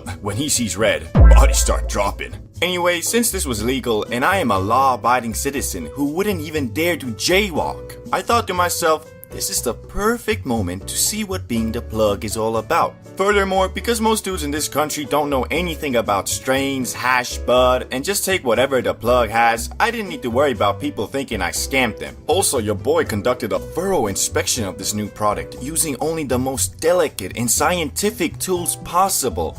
Oh, okay, I hit that shit through a Red Bull canning. It kicked pretty nicely, so I dubbed it Verified Loud. After securing half an ounce of the Verified Loud, which is 14 grams in European tongue, I went to work on finding customers. And obviously the best place to start is on Snapchat. So I took a picture of the Zaza with the caption 15 bucks per gram, hit me up. Which is a steal because, well, it sold for 20 a G here. And unfortunately, I only got one sale cause I guess most of the people who I knew smoke Verified Loud were plugs themselves and knew of the existence of HHC and that it's like 6 bucks a gram. But I was still determined to flip them packs and make them racks. So I hit up the most trustworthy plug I knew who actually had people in his contacts who smoked Verified Loud, but were not in the business of trapping themselves. After a thorough business meeting where we may or may not have smoked the grass ourselves, he conducted that the gas I had was indeed worthy of the title Verified Loud, and offered to buy it all for 12 bucks a gram, which I mean, I got it for 8.5, so I obviously said yes. At first I thought that was all. I made a nice profit of about 40 bucks and was feeling good. But after about 2 days, I got a message from the plug I conducted business with reading, "Bro, that shit sold out quick. Can you order more? I think I can actually sell this stuff for 25 a G, cause people want the same stuff real bad." Now, I think you are currently pondering two questions. Why didn't he just order more himself? And how the hell did these dudes not know it was HHC? Well, the reason he didn't order more himself is quite simple. He is a full-time OG plug, so dudes does not have a bank account to order stuff. And to answer the second question, I truly don't know. I couldn't really believe it myself, but I guess most stoners really don't give a fuck about news and staying up to date with it. In the words of the great plug himself, these dudes just wanna get as f***ed up as possible. They don't know nothing about no THC, HHC, CBD, BBC, NBA, MMA, nothing. Anyway, it all sounds great, right? Everybody loves the Verified Loud and are willing to pay premium for it. Plus, it's all technically legal and I don't even need to sell it myself. Well, it would have been, but there were two problems that made it a bit more sketch. You see, the issue with HHC is that it's a chemically produced product. All it actually is THC with a couple extra hydrogen molecules. And through thorough research, both practical and scientifical, I found out that HHC is very unstable in nature, meaning one patch of the same strain can truly be Verified Loud. But then the next patch made with the exact same za and same way could be some whack leftover Reggie. It's because it's very hard to control how well this hydrogen molecule binds to the THC, and not financially worth it to control the potency of each patch. So you could order that shit once and get some damn moonrock, or like the first experience I had with HHC, get some damn oregano. And the second problem was the plug I was conducting business with didn't want that risk all to himself, so I would have to cover the upfront costs of the HHC and then give it to him where he would hopefully flip it for 25 bucks a G, which I would receive 15 bucks a G and him 10. So here I was with quite the pickle of a conundrum. Should I order a whole ounce of HHC, which by buying an ounce you get the best price per gram, but I risk it being whack Reggie? Or should I just order a fourth, therefore lowering the risk of getting whack product, but also lowering the profit margins? And the conclusion I arrived at was the best of both worlds. I ordered half an ounce just like before. After receiving the good, I gave half of it to the trustworthy OG plug and waited for that passive income to roll in. But unfortunately, it was as I feared. The stuff I got this time was still good and solid, but it just wasn't the Verified Loud I received before. So the OG plug was having trouble marketing it as premium za and lowered the price to the industry standard 20 bucks a G. But unfortunately, dudes were catching on as well, and some of them refused to buy the za cause they could just order it online. Like, yeah, you can, but wouldn't you rather buy from your friendly neighborhood plug? I guess not, cause after a couple days, the OG plug sent me another message. Yo, this stuff ain't moving like before, and people catching on about the origins. I have half of the stuff left. If you want, I'll buy it out for 10 bucks a G, or just return it to you. Which I hesitantly chose the first option, so I had him just buy it out. Yet there was still the issue of the 7 Gs or so I had left, which I initially planned on flipping, but was unfortunately unable to, cause mofos knew I got that shit for pennies compared to the asking price. So I did as old plugs would do and dubbed the leftover HHC as my personal stash. and just started blazing my own product, which was kinda stupid in hindsight because a couple weeks after, HHC was illegalized, as we all knew it would be, and became a rarity in the za industry. Which mofos started flipping that shit for 30 bucks a G, like goddamn, it ain't even that different from normal za. Anyway, by the end of it all, I made a bit under $100 in profit, or in another metric, about 10 G's of za, which I smoked myself. So really the conclusion to my plugging experience was I got free grass, which was a bit underwhelming cause I was hoping to become the local Pablo Escobar, if you know what I mean. Moral of the story is don't get high off your own supply, or at least if you want to be a businessman. Oh, and also don't sell illegal things, cause well, this HHC was legal, so I could have technically flipped it on Facebook Marketplace or something.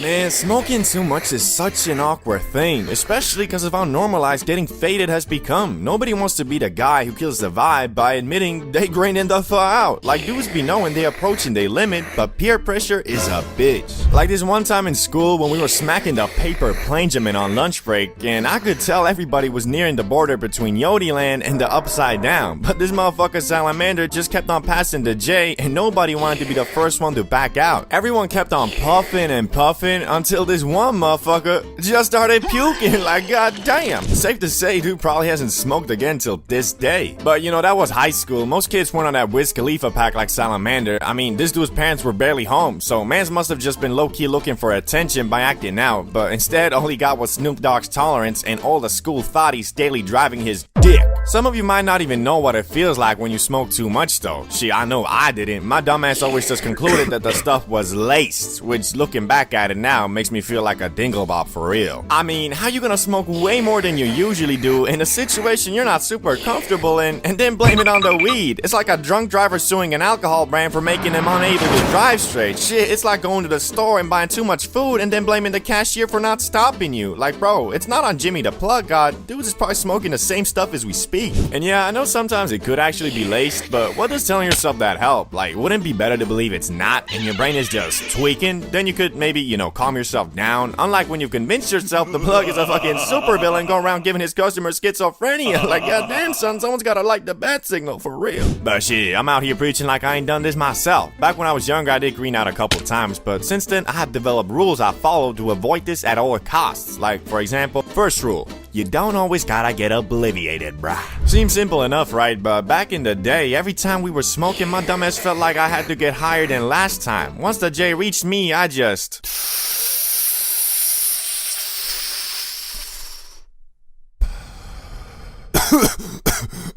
Thanks, bro. You guys got another one? Bro. No. There's just some basic etiquette too, like everybody wanna get faded equally, but one thing with smokers is they're usually always chill and peaceful, so when you start hogging a spliff, rarely is somebody gonna forcefully take that shit from you. Just next time when you pull up, they'll bag your ass, pistol whip you, throw you in the trunk, and bury you alive next to Mr. Beast. That video would probably have to be on Rumble though. But point is, you don't always gotta be the highest in the room. Second rule, accept your limits. This is low-key the most important and the most difficult, but you might be thinking something like, don't you mean know your limits? No, I don't, bro. Cause I bet most y'all know them just when you be watching Fulcrum smacking the pendulum like that bitch be only containing O2, you get a false understanding on how much mofos be actually smoking. Cause you can always do more, but what you can't do is forcefully remove the THC from your system and get less high. So don't be a victim of peer pressure just cause you wanna be cool, fool. But these rules don't mean shit if you don't factor in where you are and what you're doing. Which leads me to the day that made me come up with these rules. The time in my young life when I smoked so much in the wrong place, I was goddamn obliviated. Shit, I smoked so much I had less dialogue options than an Oblivion NPC. The first time I got high outside the comfort of me or a friend's crib, it was the usual business. We were chilling with the gremlins, me, Salamander, and Ricky, smoking up, talking about how we don't fall with school and how we finna make it out the hood. You know, the usual Gen Z shit. When Salamander, being the thotty magnet he was, got a text from one of his female companions inviting to what this motherfucker claimed to be a chill hangout spot. Although I do trust the homies, knowing Salamander's track record, I was a bit sus, cause I seen the places this dude hangs out at. I'll be waking up at the middle of the night to take a piss, then check the snap only to see dudes partying at some straight up trap house bugging off fucking ketamine. Okay, can't say that on YouTube, but let's just say it wasn't weed. Anyway, you know the drill. I don't wanna go, Salamander uses his 99 speech, convinces Ricky, now it's a 2v1, and I fold. Epic victory royale. But I agreed only under the condition and then none of us drink nor do anything else but smoke the Lord's loud, because it was a motherfucking Thursday after all, so I wasn't trying to pull up to school smelling like a bum, acting like a depressed middle-aged man from The Hangover. Looking back at it though, that was probably the wrong call, cause, well, you'll see. So we're walking to the crib and Salamander lights up this comically big J that he rolled back at his place with a week's supply. While we're almost finished puffing and on the edge of obliviation, I see this super dope house that seems to be having a party, so I excitedly ask Salamander, "Yo, is that the spot?" Bro, okay, that place does seem pretty dope. Oh yeah, that's the spot. Glad you fought with it. Some people are kinda put off by it from the initial appearance. Anyway, let's just go in. Yeah, it looks pretty cool. You first though. Where are you going? What do you mean? The crib, bro. Leave it to Salamander to have you walk through an amazing street filled with beautiful houses and lead you to the only one that looks like Shrek's vacation home. To add to it, me and Ricky were quite frankly bugging. But as I mentioned in the previous rules, that's not always a good thing, especially when you're preparing to go into a house where your brain has calculated a 50-50 chance of being stabbed in the gut by a freaking tweaker with a kitchen knife. In my head, I was thinking, well, hoping for the saying, don't judge a book by its cover to be the case here. But oh boy, I should have judged the goddamn book by its cover and dashed off like Prime Usain Bolt.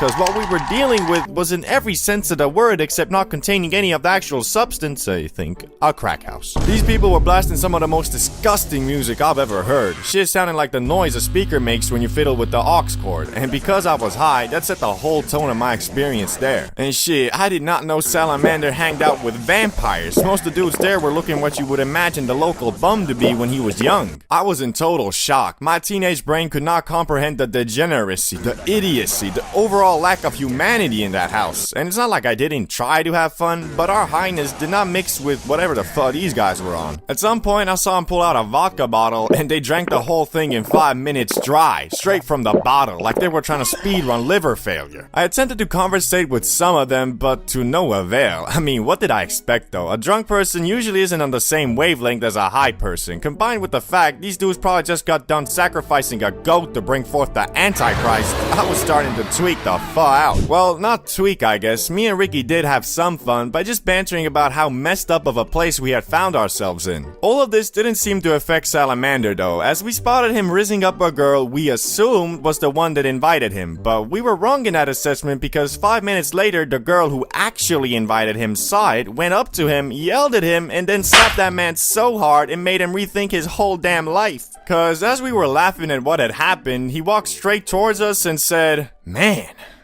you guys want to do some ketamine?" Nah, he actually told us that this was probably a bad idea and that he's ready to leave if we are. Good thing too, cause if that girl hadn't slapped some sense into him, Salamander might have gone on to do the thing I mentioned like 3 times in this video. So anyway, we went back home at like 2 AM or something, put on some WWE on the TV, prepared to gleep, and got obliviated. Doesn't go much further than that. Shout out to Volker. Since the dawn of humanity, us Homo sapiens and previously Neanderthals have always been different from the rest of the pack, where zebras, deers, and other pussy-ass animals accepted the pre-installed food chain. We humans decided, man, screw this shit! These mammoths always walking around like they own the place. I'm tired of being a beta. Let's go get a bunch of spears and kill these fat motherfuckers for food! The only problem with having self-awareness, and as of 2024 being the smartest creatures in the universe, is that with a cruel twist of fate, being so intelligent has also made us the saddest and most mentally unstable creatures as well. Unfortunately, being so sharp, we have over the years, through the power of chemistry and science, invented or tried to invent happiness in capsules, syringes, powders, or anything else we could come up with. So today, we are going to go over humanity's worst creations in the field and dive deep into horrifying drugs you should never ever try, starting with crocodile, aka desomorphine. Crocodile, also known by its chemical name desomorphine, is a synthetic opioid that is notorious for the horrifying physical effects it can have on users. Originally developed in Russia as a cheaper alternative to heroin, crocodile is typically made by combining codeine with toxic chemicals like lighter fluid, paint thinner, gasoline, hydrochloric acid, and even red phosphorus from matchstick heads. drugs. The nickname crocodile comes from the scaly greenish skin that forms where the drug is injected. Yup, you heard right. Your skin literally starts looking like a crocodile's because this stuff is so toxic it causes the tissue to rot. We're talking about skin peeling, scales forming, and bones becoming visible through flesh. Ew. You'll be looking like Green Goblin, bruh. Except for like, super strength and a cool glider, you'll just have a life-destroying addiction to a DUI opioid. Fair deal. Desomorphine itself is a powerful opioid, synthesized from morphine and more potent than heroin in terms of its pain-relieving effects. Crocodile doesn't just mess with your brain, it goes straight for the body. After shooting up, you get a brief heroin-like high, but the aftermath? The drug stops blood flow to your skin, which then dies and falls off. So if smelling like expired meat and looking like a jockey from Left 4 Dead sounds fun, Crocodile is perfect for you. Although Crocodile's high is similar to heroin, it's a much shorter kick, with effects usually lasting only about 90 minutes to 2 hours. This leads to a frequent need to inject, with each rep making you more goblin-y. And with how addictive this stuff is, a full transformation is usually weeks or even days away. Once injected, the toxic additives in Crocodile begin to cause serious vascular damage, cutting off blood supply to tissues. This leads to necrosis, aka tissue death, often within days of regular use. Users commonly experience infections, abscesses, and gangrene at the infection sites. The skin around the sites may rot and decay, exposing bone and tissue. Some users even require amputations because of severe infections, which after hearing all this, you might understand why some people call it unhealthy heroin. Who's that guy? Oh, that's Tom. Yeah, he's into all types of messed up drugs. Damn, hate to say it. Yeah, don't talk to him. He's definitely a bad influence.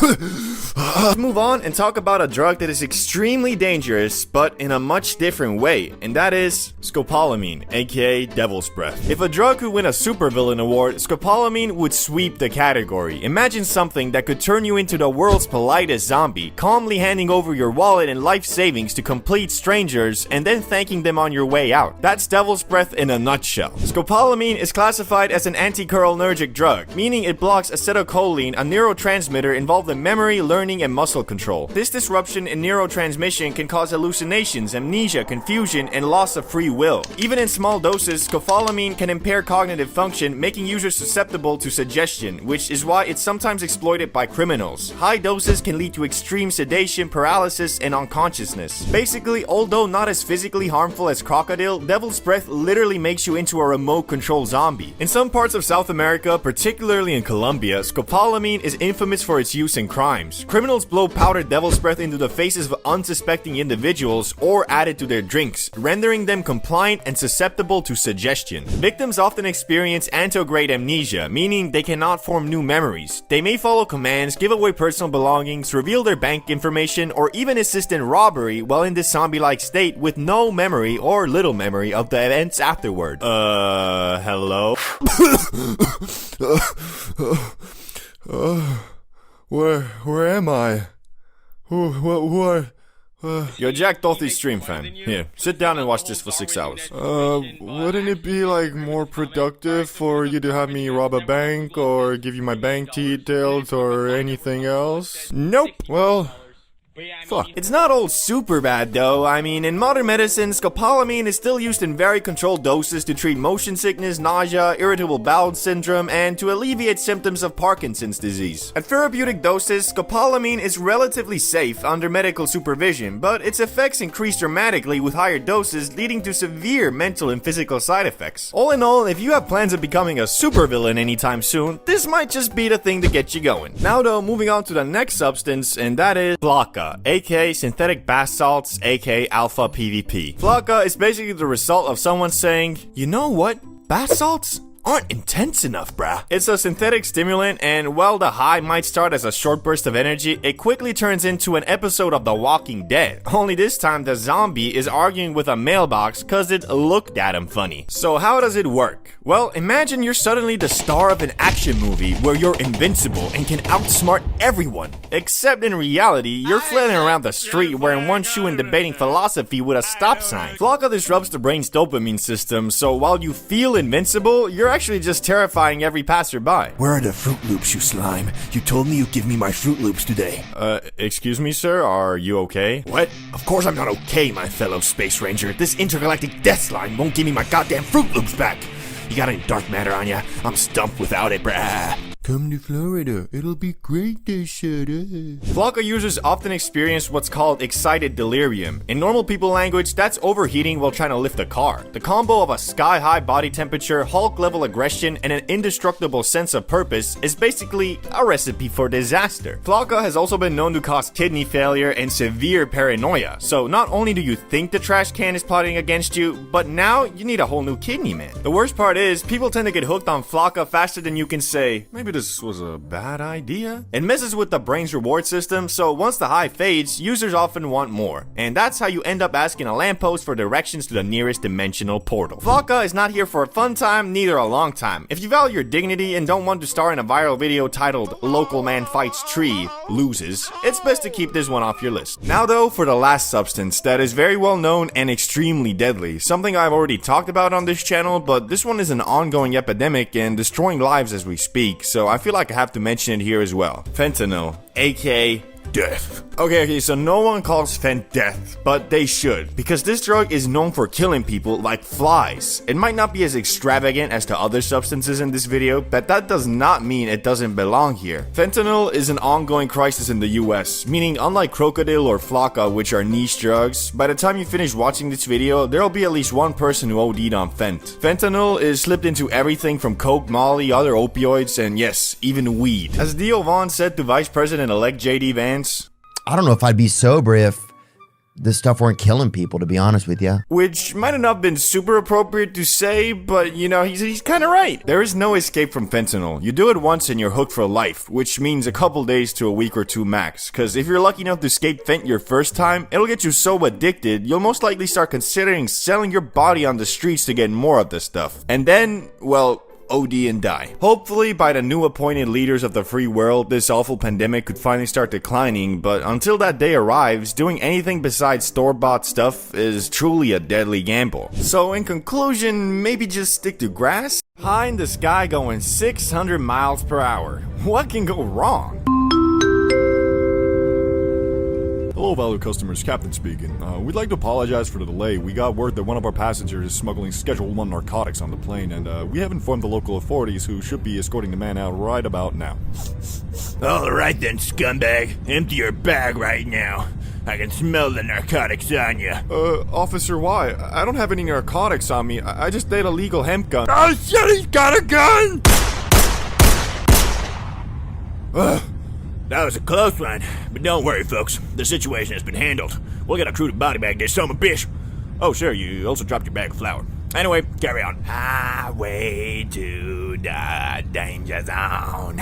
Well, turns out quite a few things, but over the clouds, there lies a rainbow so beautiful, it might just be worth it. Because, as we all know, flying friggin' sucks, because unless you have an online university making you $1 million a day, you're gonna have to get used to paying Michelin star restaurant prices for tap water and the most disgusting food you'll ever taste in your life. And I promise you, bro, I'm not over-exaggerating. The last flight of our US trip from JFK to London, me and RizX decided to pop a New York Lego Brick Blue Rats Eddie just before we got to the airport, so we were faded both at the airport and the first half of our flight. But I'm getting ahead of myself here. This was my first ever time flying high, and yes, this might be a shocker for some of you guys. CBD bro isn't smoking that Qui-Gon Jinn Vietnamese Phillips head runs 24/7?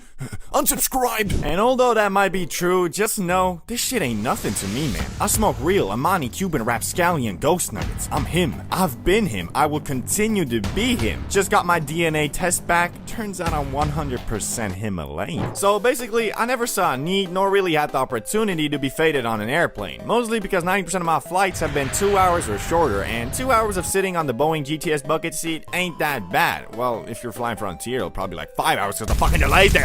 Anyway, as we woke up in the morning in Flushing, New York, in a $250 per day shitbox of a hotel at the end of our trip, completely exhausted and a bit depressed from having to go back home from our grand US adventure, we looked at our only 25% consumed $30 bag of Eddies and thought, man, this is all really gonna go to waste. Unless we... I'm gonna stop you right now. We're not risking jail time for $15 worth of Eddies. Man, Nah, you're right. But, what if we just ate it all before the flight? After Googling and Redditing for 20 minutes, we were pretty confident that being high on an airplane isn't a big deal as long as you don't take any za with you. So we ordered our Uber to JFK, and now we were on our way to the airport, discussing how much should we take. And although I at first thought of taking the whole bag was 500 mg, so 250 per, which my tongues was at the point where 50 effed me up, so we decided on 100 to avoid. Would you like some snacks or any drinks, sir? No, thank you. Can I offer you any snacks or any drinks, sir?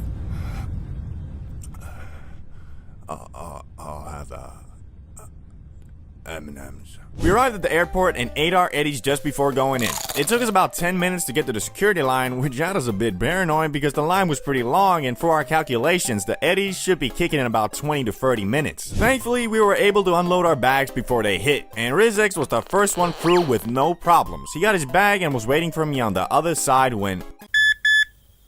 You're good to go, sir. Enjoy your flight. Next. Are all your pockets empty, sir? Yes,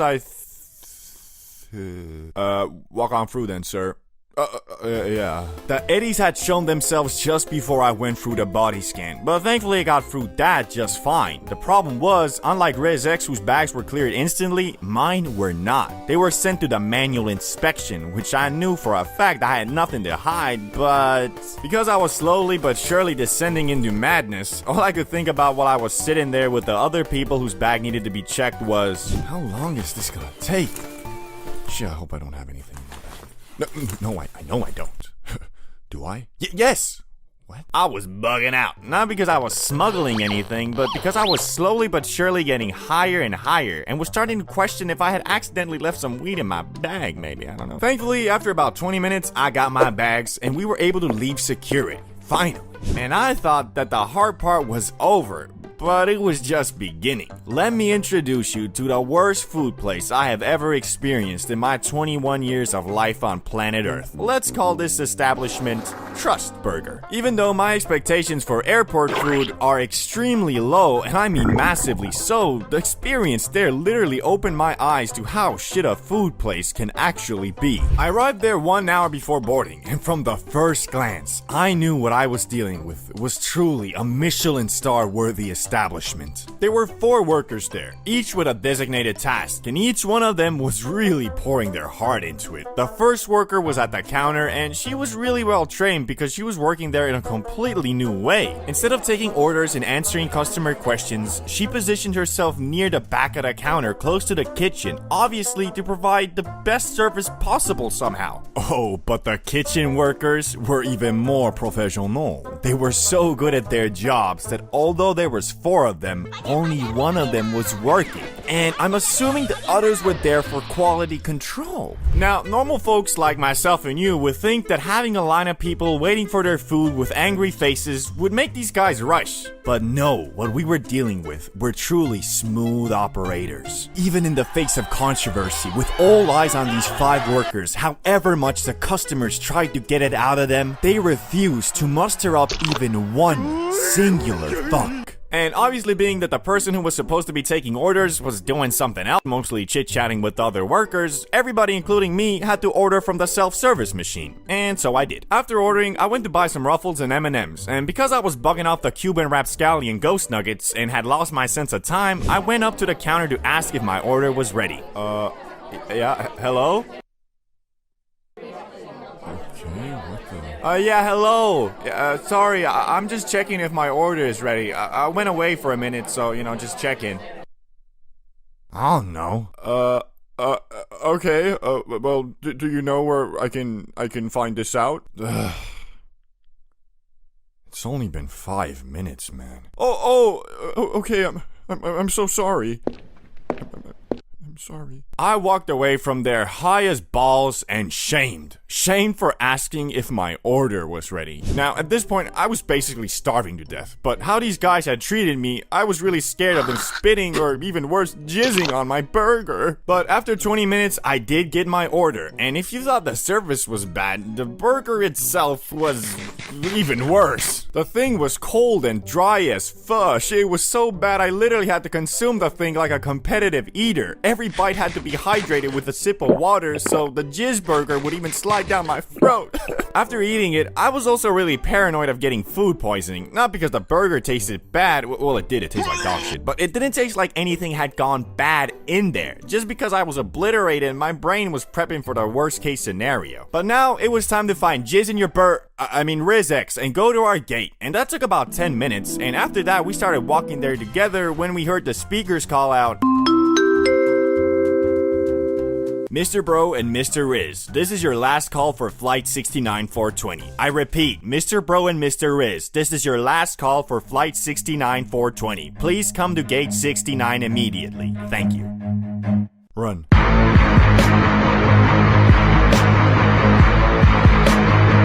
Thankfully, we got to our gate and made it on the plane. And turns out there was plenty of freaking time because we still sat and waited for 30 minutes before the plane took off. Which that might have also been the reason why the guys at the gate looked at us like a bunch of baboons. Looking back at it, it must have set off some alarms seeing two 6'5" behemoths running at full speed holding their carry-ons on top their heads like they were running from a lion, but hey, at least we made it. But once the adrenaline wore off, I realized 100 mg was truly too much. I was fighting demons on that aerodynamic plane, and what made it worse was the flight attendants were all super posh and uptight. We were sat at the extra legroom middle aisle, and I swear it wasn't just a za. These motherfuckers were looking at us, judging our every move. Anyway, after sitting in silence and looking down at the floor for 30 minutes, we finally took off. And because it was an international flight, it was a massive plane. And as it was taking off, it made a lot of creaking and sketchy noises, which increased my tweak meter to almost maximum. I mean, it doesn't make sense physics-wise. How the fuck are those massive wings supported with just a connection to the body of the plane? Things were flopping like crazy, and however much I tried, I couldn't get the vision out of my mind that as soon as the pilot starts pulling up, one of those wings would detach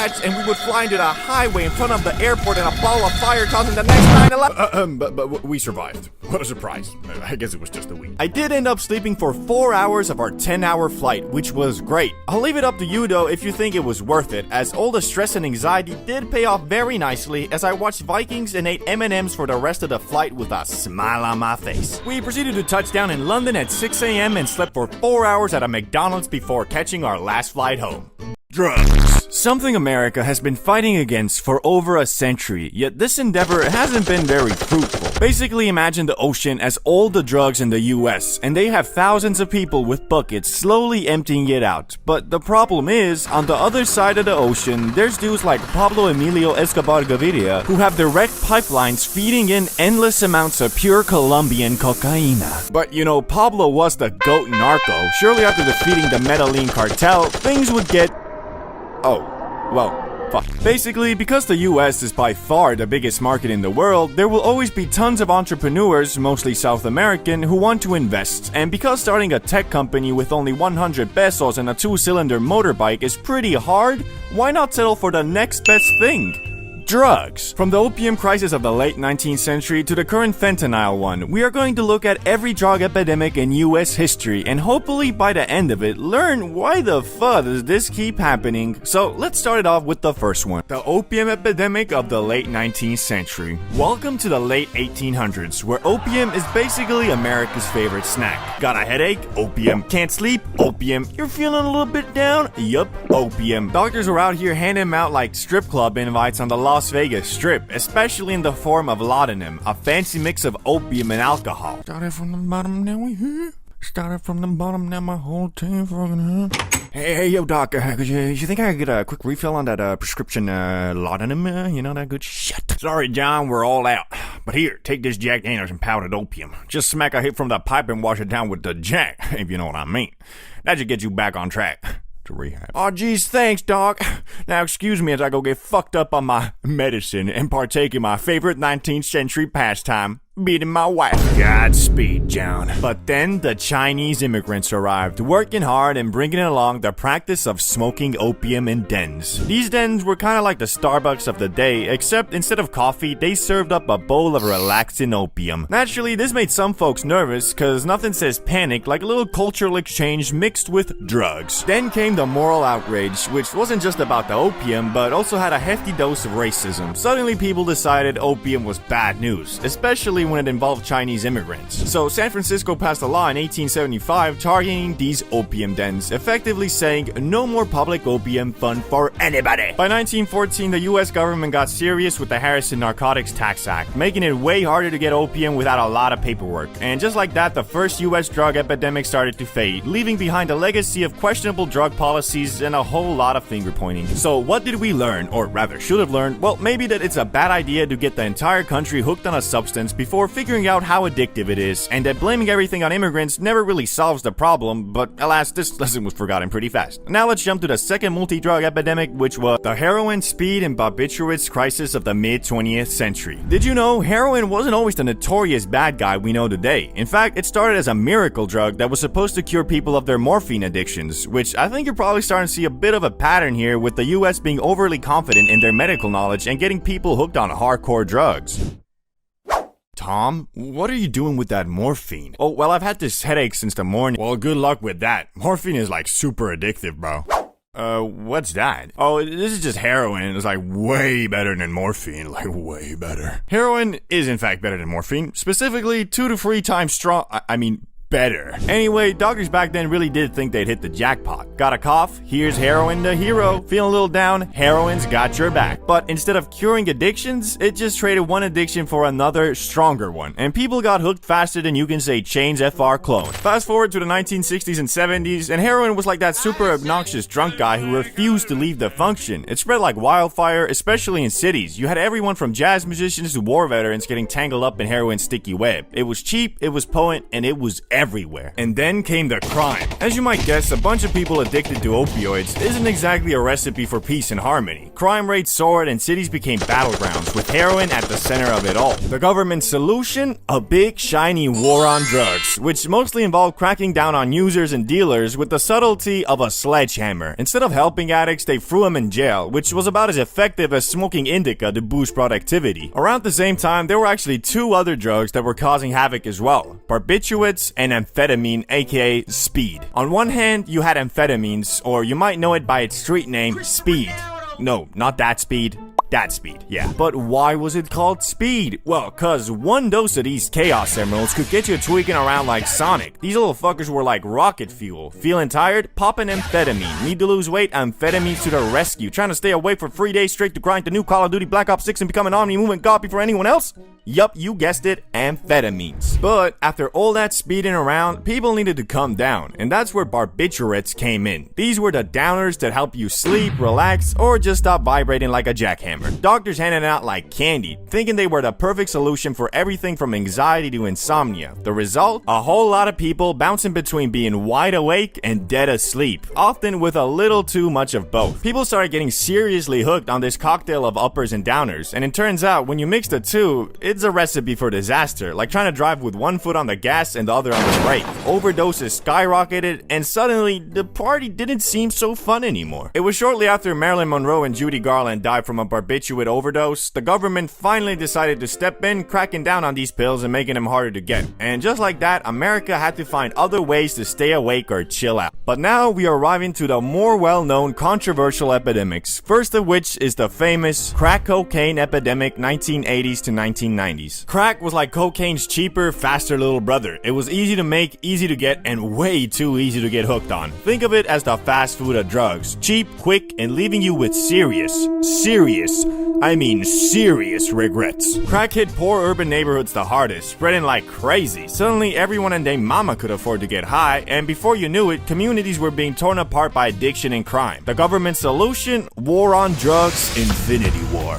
Okay, that's not what they called it, but I mean, it was technically a sequel to the original War on Drugs. But unlike the Avengers, who went after the big bad guy behind the chaos, it mostly involved locking up minorities, even if they were caught with even a teeny bit of crack. It was like a cruel game of gotcha, where basically everyone lost. Crack is also one of those drugs that if you do it once, it changes the biochemistry of your brain. The euphoria you feel from smoking that shit goes way beyond what the brain can produce itself. So once you get that feeling, your brain will start equating true happiness happiness with smoking crack. That's why even people who are able to quit will most likely never be the same again. If you ask Dave Chappelle, the whole thing was a tragic, darkly ironic mess. He pointed out that when crack hit black communities, the government's response was all about punishment, not help. Fast forward a couple of decades, and when opioids started affecting white communities, suddenly everyone's talking about treatment and compassion. As Chappelle famously joked, it's funny how the tune changes depending on who's affected. The crack epidemic wasn't just a drug crisis, it was a stark lesson on how race and class can influence government response. And while crack might have faded from the headlines, the impact of those years is still being felt today. But before we can get to the current opioid and fentanyl epidemic, we have to quickly skim over the drug best known from a bald cancer patient with a chemistry degree. The meth epidemic, 1990s to present. If you thought Red Bull gives you wings, meth gives you freaking rocket boosters. It's cheap, it's easy to make, and it turns you into a jittery paranoid tweaker real fast. Meth, like everything else in this video, spread like wildfire, especially in rural areas where it became the go-to solution for anyone needing to stay up for days or just looking for a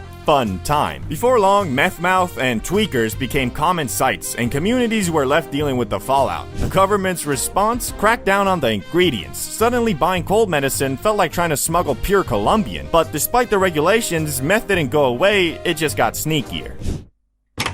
Hello? Hello, Doc. Yeah, funny story. Basically, everyone in my community, family, and all my friends and shit, they got a nasty cold, so, I'm gonna need, all your cold medicine, like every last bit, bruh. Sorry, you don't look very sick to me. Trust me, doctor. I'm a sick man. Now give me your fucking cold medicine or I'm gonna burn this freaking place down. Around the same time, there was also the prescription opioid epidemic, but the story there is basically the exact same as the opium one. Only difference being that this time it wasn't technically the government's fault, it was big pharmaceutical companies who convinced doctors that opioids had no side effects and could be prescribed out like Tic Tacs. Spoiler alert, these were some of the most addictive drugs in the universe, and comparable to Thanos with the Infinity Gauntlet, but only like 1 or 2 stones. Now though, we're gonna talk about what happens when opioid Thanos gets all 6 Infinity Stones. The fentanyl epidemic, 2010s to present. Now we're in the 2010s, and if the prescription opioid epidemic was Infinity War, then fentanyl is Endgame. Fentanyl is super potent, like 50 to 100 times stronger than morphine. A tiny amount can knock you out, and by knock you out, I mean send you to the gulag where you either clutch it or it's game over, bruh. The scary part, fentanyl is showing up everywhere, often mixed with other drugs like heroin or even cocaine, usually without the user's knowledge. Suddenly, what might have been a manageable, if still bad habit, has become a deadly gamble. One wrong hit, and you're dead. The government has scrambled to respond, focusing on harm reduction, distributing naloxone, an overdose reversal drug, and setting up safe spaces for users. But fentanyl keeps spreading, turning every drug purchase into a potentially fatal decision. The practice of meeting a stranger at the club and bonding over some pure Colombian is really dying out, man.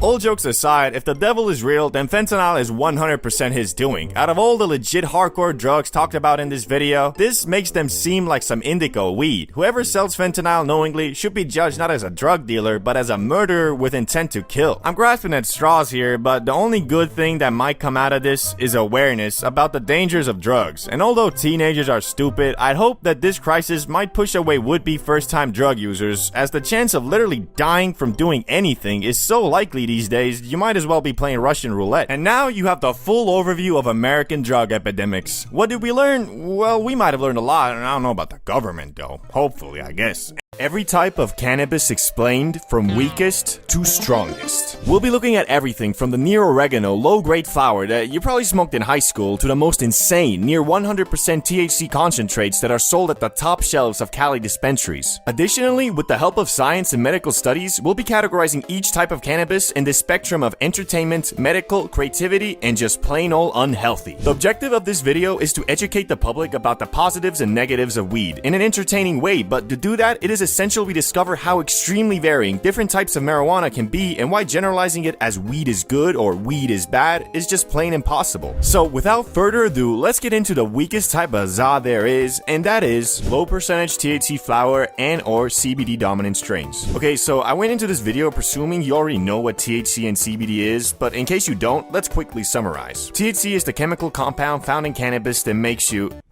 When did Family Guy become so funny? aka the munchies, laughter, feelings of euphoria, and overall its psychoactive effects come from THC. And CBD is the compound that reduces anxiety and can potentially help against depression, although the latter isn't as conclusive. There's also two distinct types of cannabis unrelated to its THC percentage, called sativa and indica, with sativa providing more of an energetic mind high and indica leaning towards a relaxing body high. So when we are talking about low percentage THC flower, aka 1 to 6% THC with a high concentration of CBD, we are in the realms of medical marijuana, meaning this type of weed, besides pure CBD of course, is the least intoxicating and can be potentially helpful to people with varying mental health issues. Just always keep in mind, smoking anything is harmful for our lungs, and even though this type of cannabis can be considered medical, it really depends on the person, their psyche, and what issues they are experiencing. So now we know low percentage THC flower links to the medical side, but what about entertainment and creativity? Well, although this type of cannabis won't have you staring at your wall for 30 minutes plotting your trip to the kitchen, it can, however, still give you a different perspective on things. Unrealistic feelings of euphoria and cartoonish thoughts probably won't occur, but that doesn't mean your creativity won't be affected at all. You might not come up with the next Rick and Morty while under the influence of this gas, but you could come up with creative solutions to pre-existing problems or give you a slightly different perspective on what you're doing. Coupled with the high concentration of CBD, which could help you feel more at ease and reduce possible anxiety that might have been attached to you before, this type of weed is best for beginners or people who could be trying to reduce their weed dependency without going straight up cold turkey. And that's why it lands itself in the far end of the medical spectrum, but not so much in the creativity and entertainment part of the fucking thing. Anyway, moving on, mid-grade THC flower,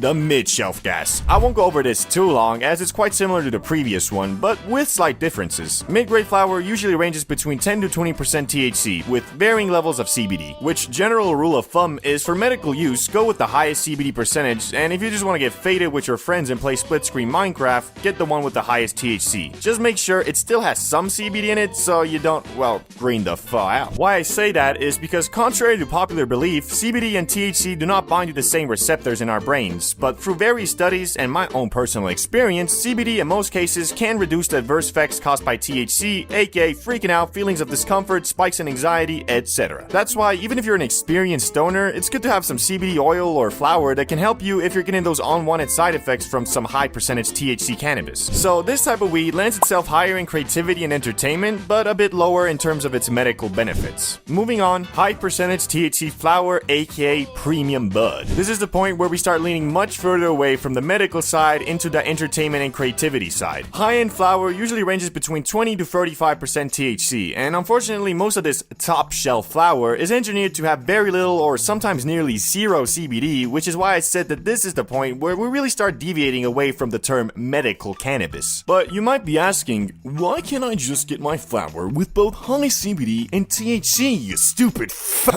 Well, let me explain. Cannabis plants can naturally express high levels of either THC or CBD, but rarely both. This is because THC and CBD are derived from the same precursor, CBGA. The plant's genetics determine which enzyme, THC synthase or CBD synthase, is more active. In high THC strains, the THC synthase enzyme dominates, converting most CBGA into THC, leaving little room for CBD production. To add to it, cannabis growers have traditionally bred plants to maximize THC levels because of its psychoactive effects, which are highly sought after in recreational markets. Over time, this selective breeding reduced the expression of CBD in high THC strains, as the two cannabinoids tend to work in an inverse relationship. So it's also unfortunately us, the consumer's fault that super high THC and low CBD percentage is the baseline for top shelf gas these days. With brands constantly trying to compete with each other and providing the most mind-boggling high possible, there isn't really a lot of demand for high percentage CBD flower that still gets you very high. People buying weed for recreational use usually only care about the get you very high part.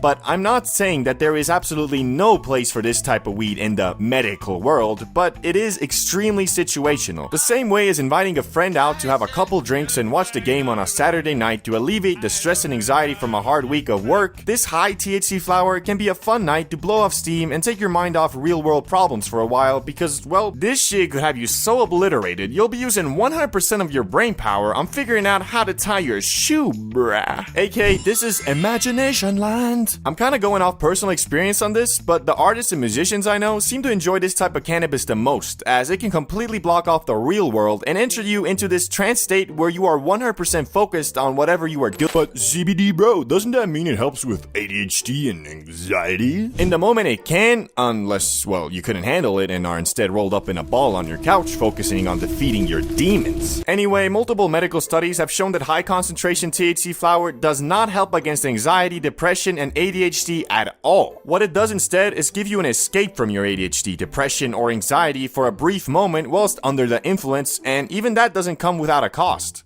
As if you smoke too much of this high THC flower, or really any weed, you'll build up a dependency and in return feel even more distracted, have more anxiety, and increased levels of depression whilst not under the influence. AKA, if your friend claims to be smoking that top shelf Zaza for anything else than a fun time, he's either lying to you, himself, or he's just been smoking up for so long he doesn't even remember what it was like to be sober in the first place. So through everything we talked about, I'll have to place this type of cannabis right on the border of unhealthy and medical, with a very high level of creativity and entertainment. But now let's talk about our first non-farm to table cannabis, and that is hash, aka traditional concentrate. Hash, short for hashish, is one of the oldest cannabis concentrates made by collecting and compressing the trichomes, resin glands, of the cannabis plant. These trichomes contain the plant's cannabinoids and terpenes, making hash potent and flavorful. The potency varies heavily depending on the plant that was used to make it, but in general they can range anywhere between 20 to 60% THC. The biggest difference that me and other smokers I've talked to have noticed is that the high from hash, although quite strong, is usually shorter. And because this stuff is concentrated, 1 gram of hash will almost always get you higher than 1 gram of flower. The good thing about hash is, although it is concentrated cannabis, it is still natural. Traditional methods of making hash do not use any chemicals or solvents. Instead, they rely on mechanical processes like rubbing, sifting, or using ice water to extract the resin. Because of the wide variety of potency, it's quite hard to place this on our spectrum, but I'm going to put it just a bit closer to the medical side than the high potency flower, and a bit less to the creative side due to its shorter duration, which can make entering that trance state I talked about a bit hard. Other concentrates, 60 to 95% THC. Besides hash, there's like 10 different ways to get THC concentrate from the Zaza, some of which don't use solvents and some that do. If I were to go over every single one individually, this video would probably be like 30 minutes. And since there isn't really a huge difference in potency between them, I'll quickly summarize. Rosin, made by applying heat and pressure to cannabis flower, key for hash to extract resin. Live rosin, a solventless concentrate made from fresh frozen cannabis that's first turned into bubble hash and then pressed into rosin. Shatter or wax, extracted using butane or propane and then purged to remove residual solvents. Live resin, extracted from flash frozen cannabis using butane or propane, then purged. Diamonds, THC crystals. THC is crystallized using hydrocarbons and solvent-based processes. THC distillate, cannabinoids are extracted using solvents, aka ethanol or CO2, and then refined through distillation. Phew!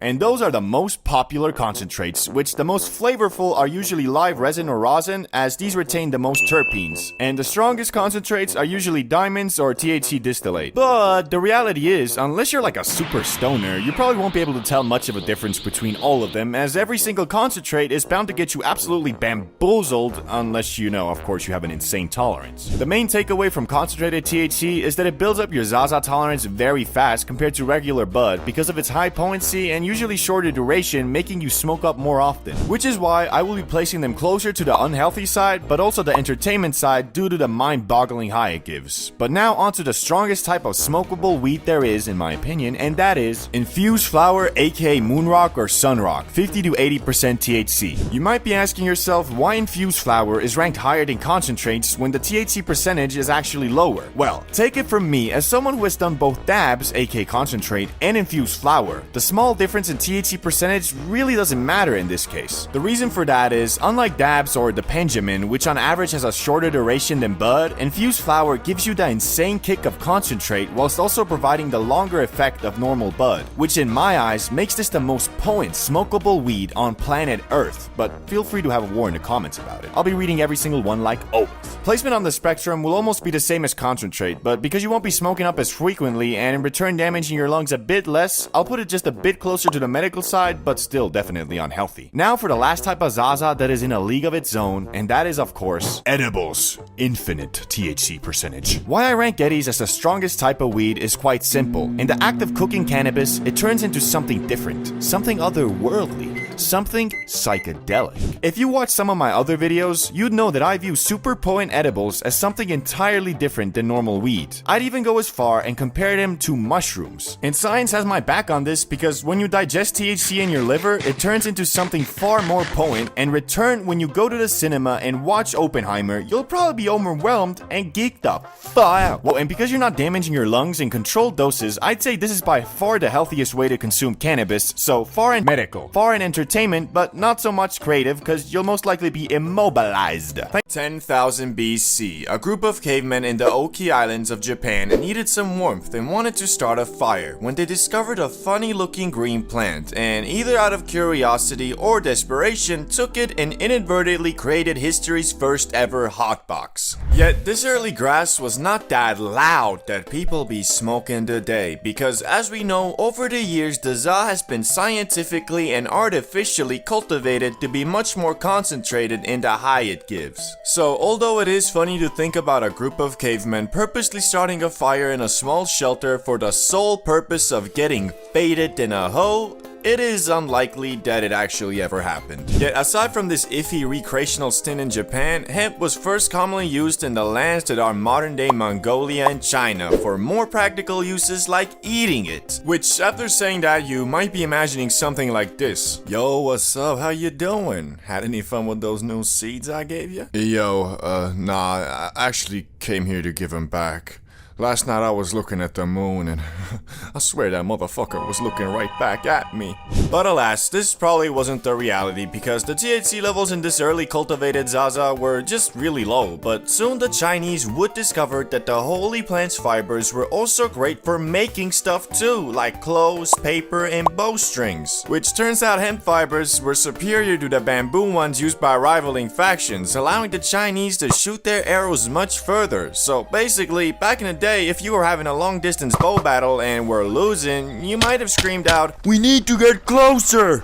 These motherfuckers have weed!" Anyway, it wasn't long after when mofos realized that the loud wasn't only good for making stuff, it was also great for treating physical maladies. And after a couple thousand years, Emperor Shen Nung, known as the father of Chinese medicine, included the magic plant in his medical encyclopedia under the name Ma. Which, that sounds oddly similar to za, doesn't it? I'm guessing every couple thousand years the first letter changes or something. But now, let's explore the question we're all asking. When exactly did mofos start ripping that shit to get faded? Well, one of the earliest counts is about 2,500 years ago, when researchers discovered 10 mini barbecues in a cemetery near modern-day Tajikistan that had residue of burnt cannabis with a much higher concentration of THC than normal, probably meaning it was selectively bred to get you, well, lit. Although this was one of the first counts of people purposely inhaling the broccoli to get high, it was most likely used as part of a ritual to invoke an altered state of mind so you could communicate with spirits. Which shit, dog, I wanna know what these dudes were smoking, cause I ain't never heard of no grass that gets you to the spirit realm. This might have low-key been the last kush Snoop Dogg smoked, cause once you get so high you start communicating with your dead gran-gran, that's when you really might be like, okay, I think it's about time I stop smoking this shit. Since cannabis, for one reason or another, proved to be quite the useful plant, people started trading it around the world as soon as it was domesticated. Which the only people who didn't really fuck with the zaza were Europeans, who preferred getting hammered instead. Which is low-key reflected in modern times too, especially in the northern countries where once you turn 18, you can drink as much poison as you want, but if you want to blaze, well, you might be looking at a little bit of jail time, my boy. But now, let's quickly go over the uses of cannabis throughout different cultures so we can move on to the modern age, starting with Hindus. They made something called bang, an edible cannabis paste that had medicinal properties but also got you high. This could be added to a variety of foods and drinks, which this bang was the preferred food of the Hindu god Shiva, making him in my eyes the god of edibles. Disclaimer, that was a joke. Islam. Here the za was called hashish and was introduced about 1,000 years ago, which hashish wasn't strictly forbidden in the Quran at first, so a lot of Muslims ate it for its medicinal and relaxation properties. But later, Egypt basically banned it, and also the Quran was revisited by many and reinterpreted to include hashish to be banned just like alcohol.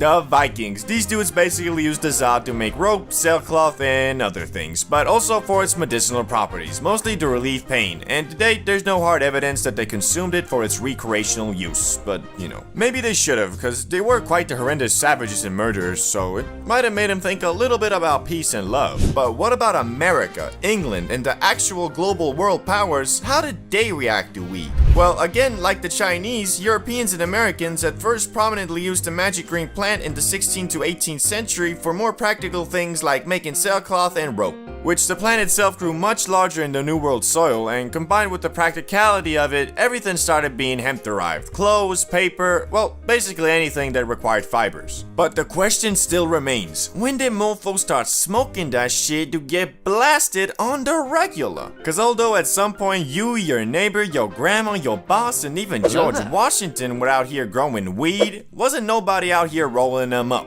Well, until the arrival of Mexicans. The loud version of hemp first arrived in Brazil in the early 1500s by way of enslaved Africans traveling with the Portuguese. And the native South Americans, who are already consuming some other psychoactive substances, quickly started blazing the Zaza too, and its use soon spread across South America and into Mexico, from which in the 1910s is when the loud first spread into the US, via Mexican immigrants escaping the effects of the Mexican Revolution. And almost immediately the good was viewed as a threat, and by 1931, 29 states had banned its use. Although it wasn't really the Zaza that the US didn't fall with, it was unfortunately mostly just racism against Mexican Americans and black citizens of the South, which both these groups were enjoyers of the Zaza to some regard, so it became a scapegoat for racial bias in the US, and they blamed it for everything from petty crimes all the way to murder. And in 1937, the US completely banned all non-medical use of weed, which all of this kind of explains why the mostly peaceful plant has been thrown in the same Schedule 1 category with full-on life-destroying substances like heroin and cocaine.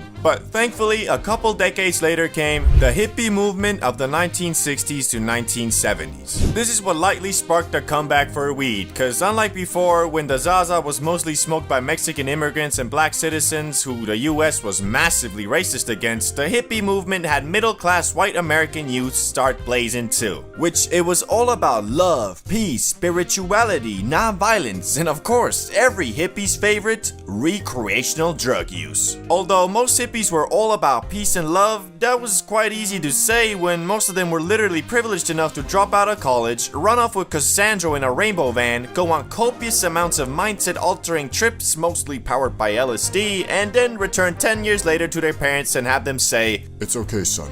I was young and stupid once too. Anyway, although the grass was still federally illegal, this didn't really do much, cause in 1976, 1 in 8 Americans over the age of 12 admitted to smoking it in the past 30 days. Hippies though were especially interested in cannabis, so much so they went on something called the Hippie Trail, which was basically an excursion by the youths of the world to go over to the Middle East and India, all while riding in magic buses and discovering new ways to get absolutely blasted, such as smoking the concentrated Zaza resin known as hash. But acquiring the Zaza would soon get much harder, because you see, most of it came from Mexico, so in 1969 the US started patrolling the border, and in 1975 they got even more aggressive and started spraying herbicide on Mexican weed plants. And so good old supply and demand made grass prices skyrocket, which a lot of people started then growing the plant themselves in mini greenhouses, closets, bathtubs, storage units, basements, wherever they could. But then in 1982, Mr. Smarty Pants Ronald Reagan took it even a step further by encouraging the streamlined arrest of anyone in possession of an illegal substance, which was really dumb because most of the focus was on pot, all while crack, meth, and heroin were all still being transported and consumed on a regular basis. Even worse, this enforcement seemed to be racially motivated because despite plenty of traffickers and consumers being white, the majority of arrests were Latino and black youths, all while this bizarre over-focus on cannabis allowed the growing opioid epidemic to go unchecked. But thankfully, the US is slowly learning from their mistakes, where today 24 states have legalized the recreational use of marijuana. On top of that, the increased level of research on it has also found multiple medical use cases and can be prescribed to you by special doctors if seen fit. And although the Zaza is still federally illegal and a Schedule 1 drug, the overall perception of it has changed for the better, including in December 2022 when President Biden signed a bill to make it easier for researchers researchers to obtain plants for their studies, which will hopefully accelerate the learning of positive and negative side effects of consuming the za even further. But all that aside, the overall vibe towards the loud has gotten a lot more accepting, and these days more and more people view the smoking of the grass not as you being a junkie, but the same way as having a couple beers with the homies on a Friday night and watching some WWE.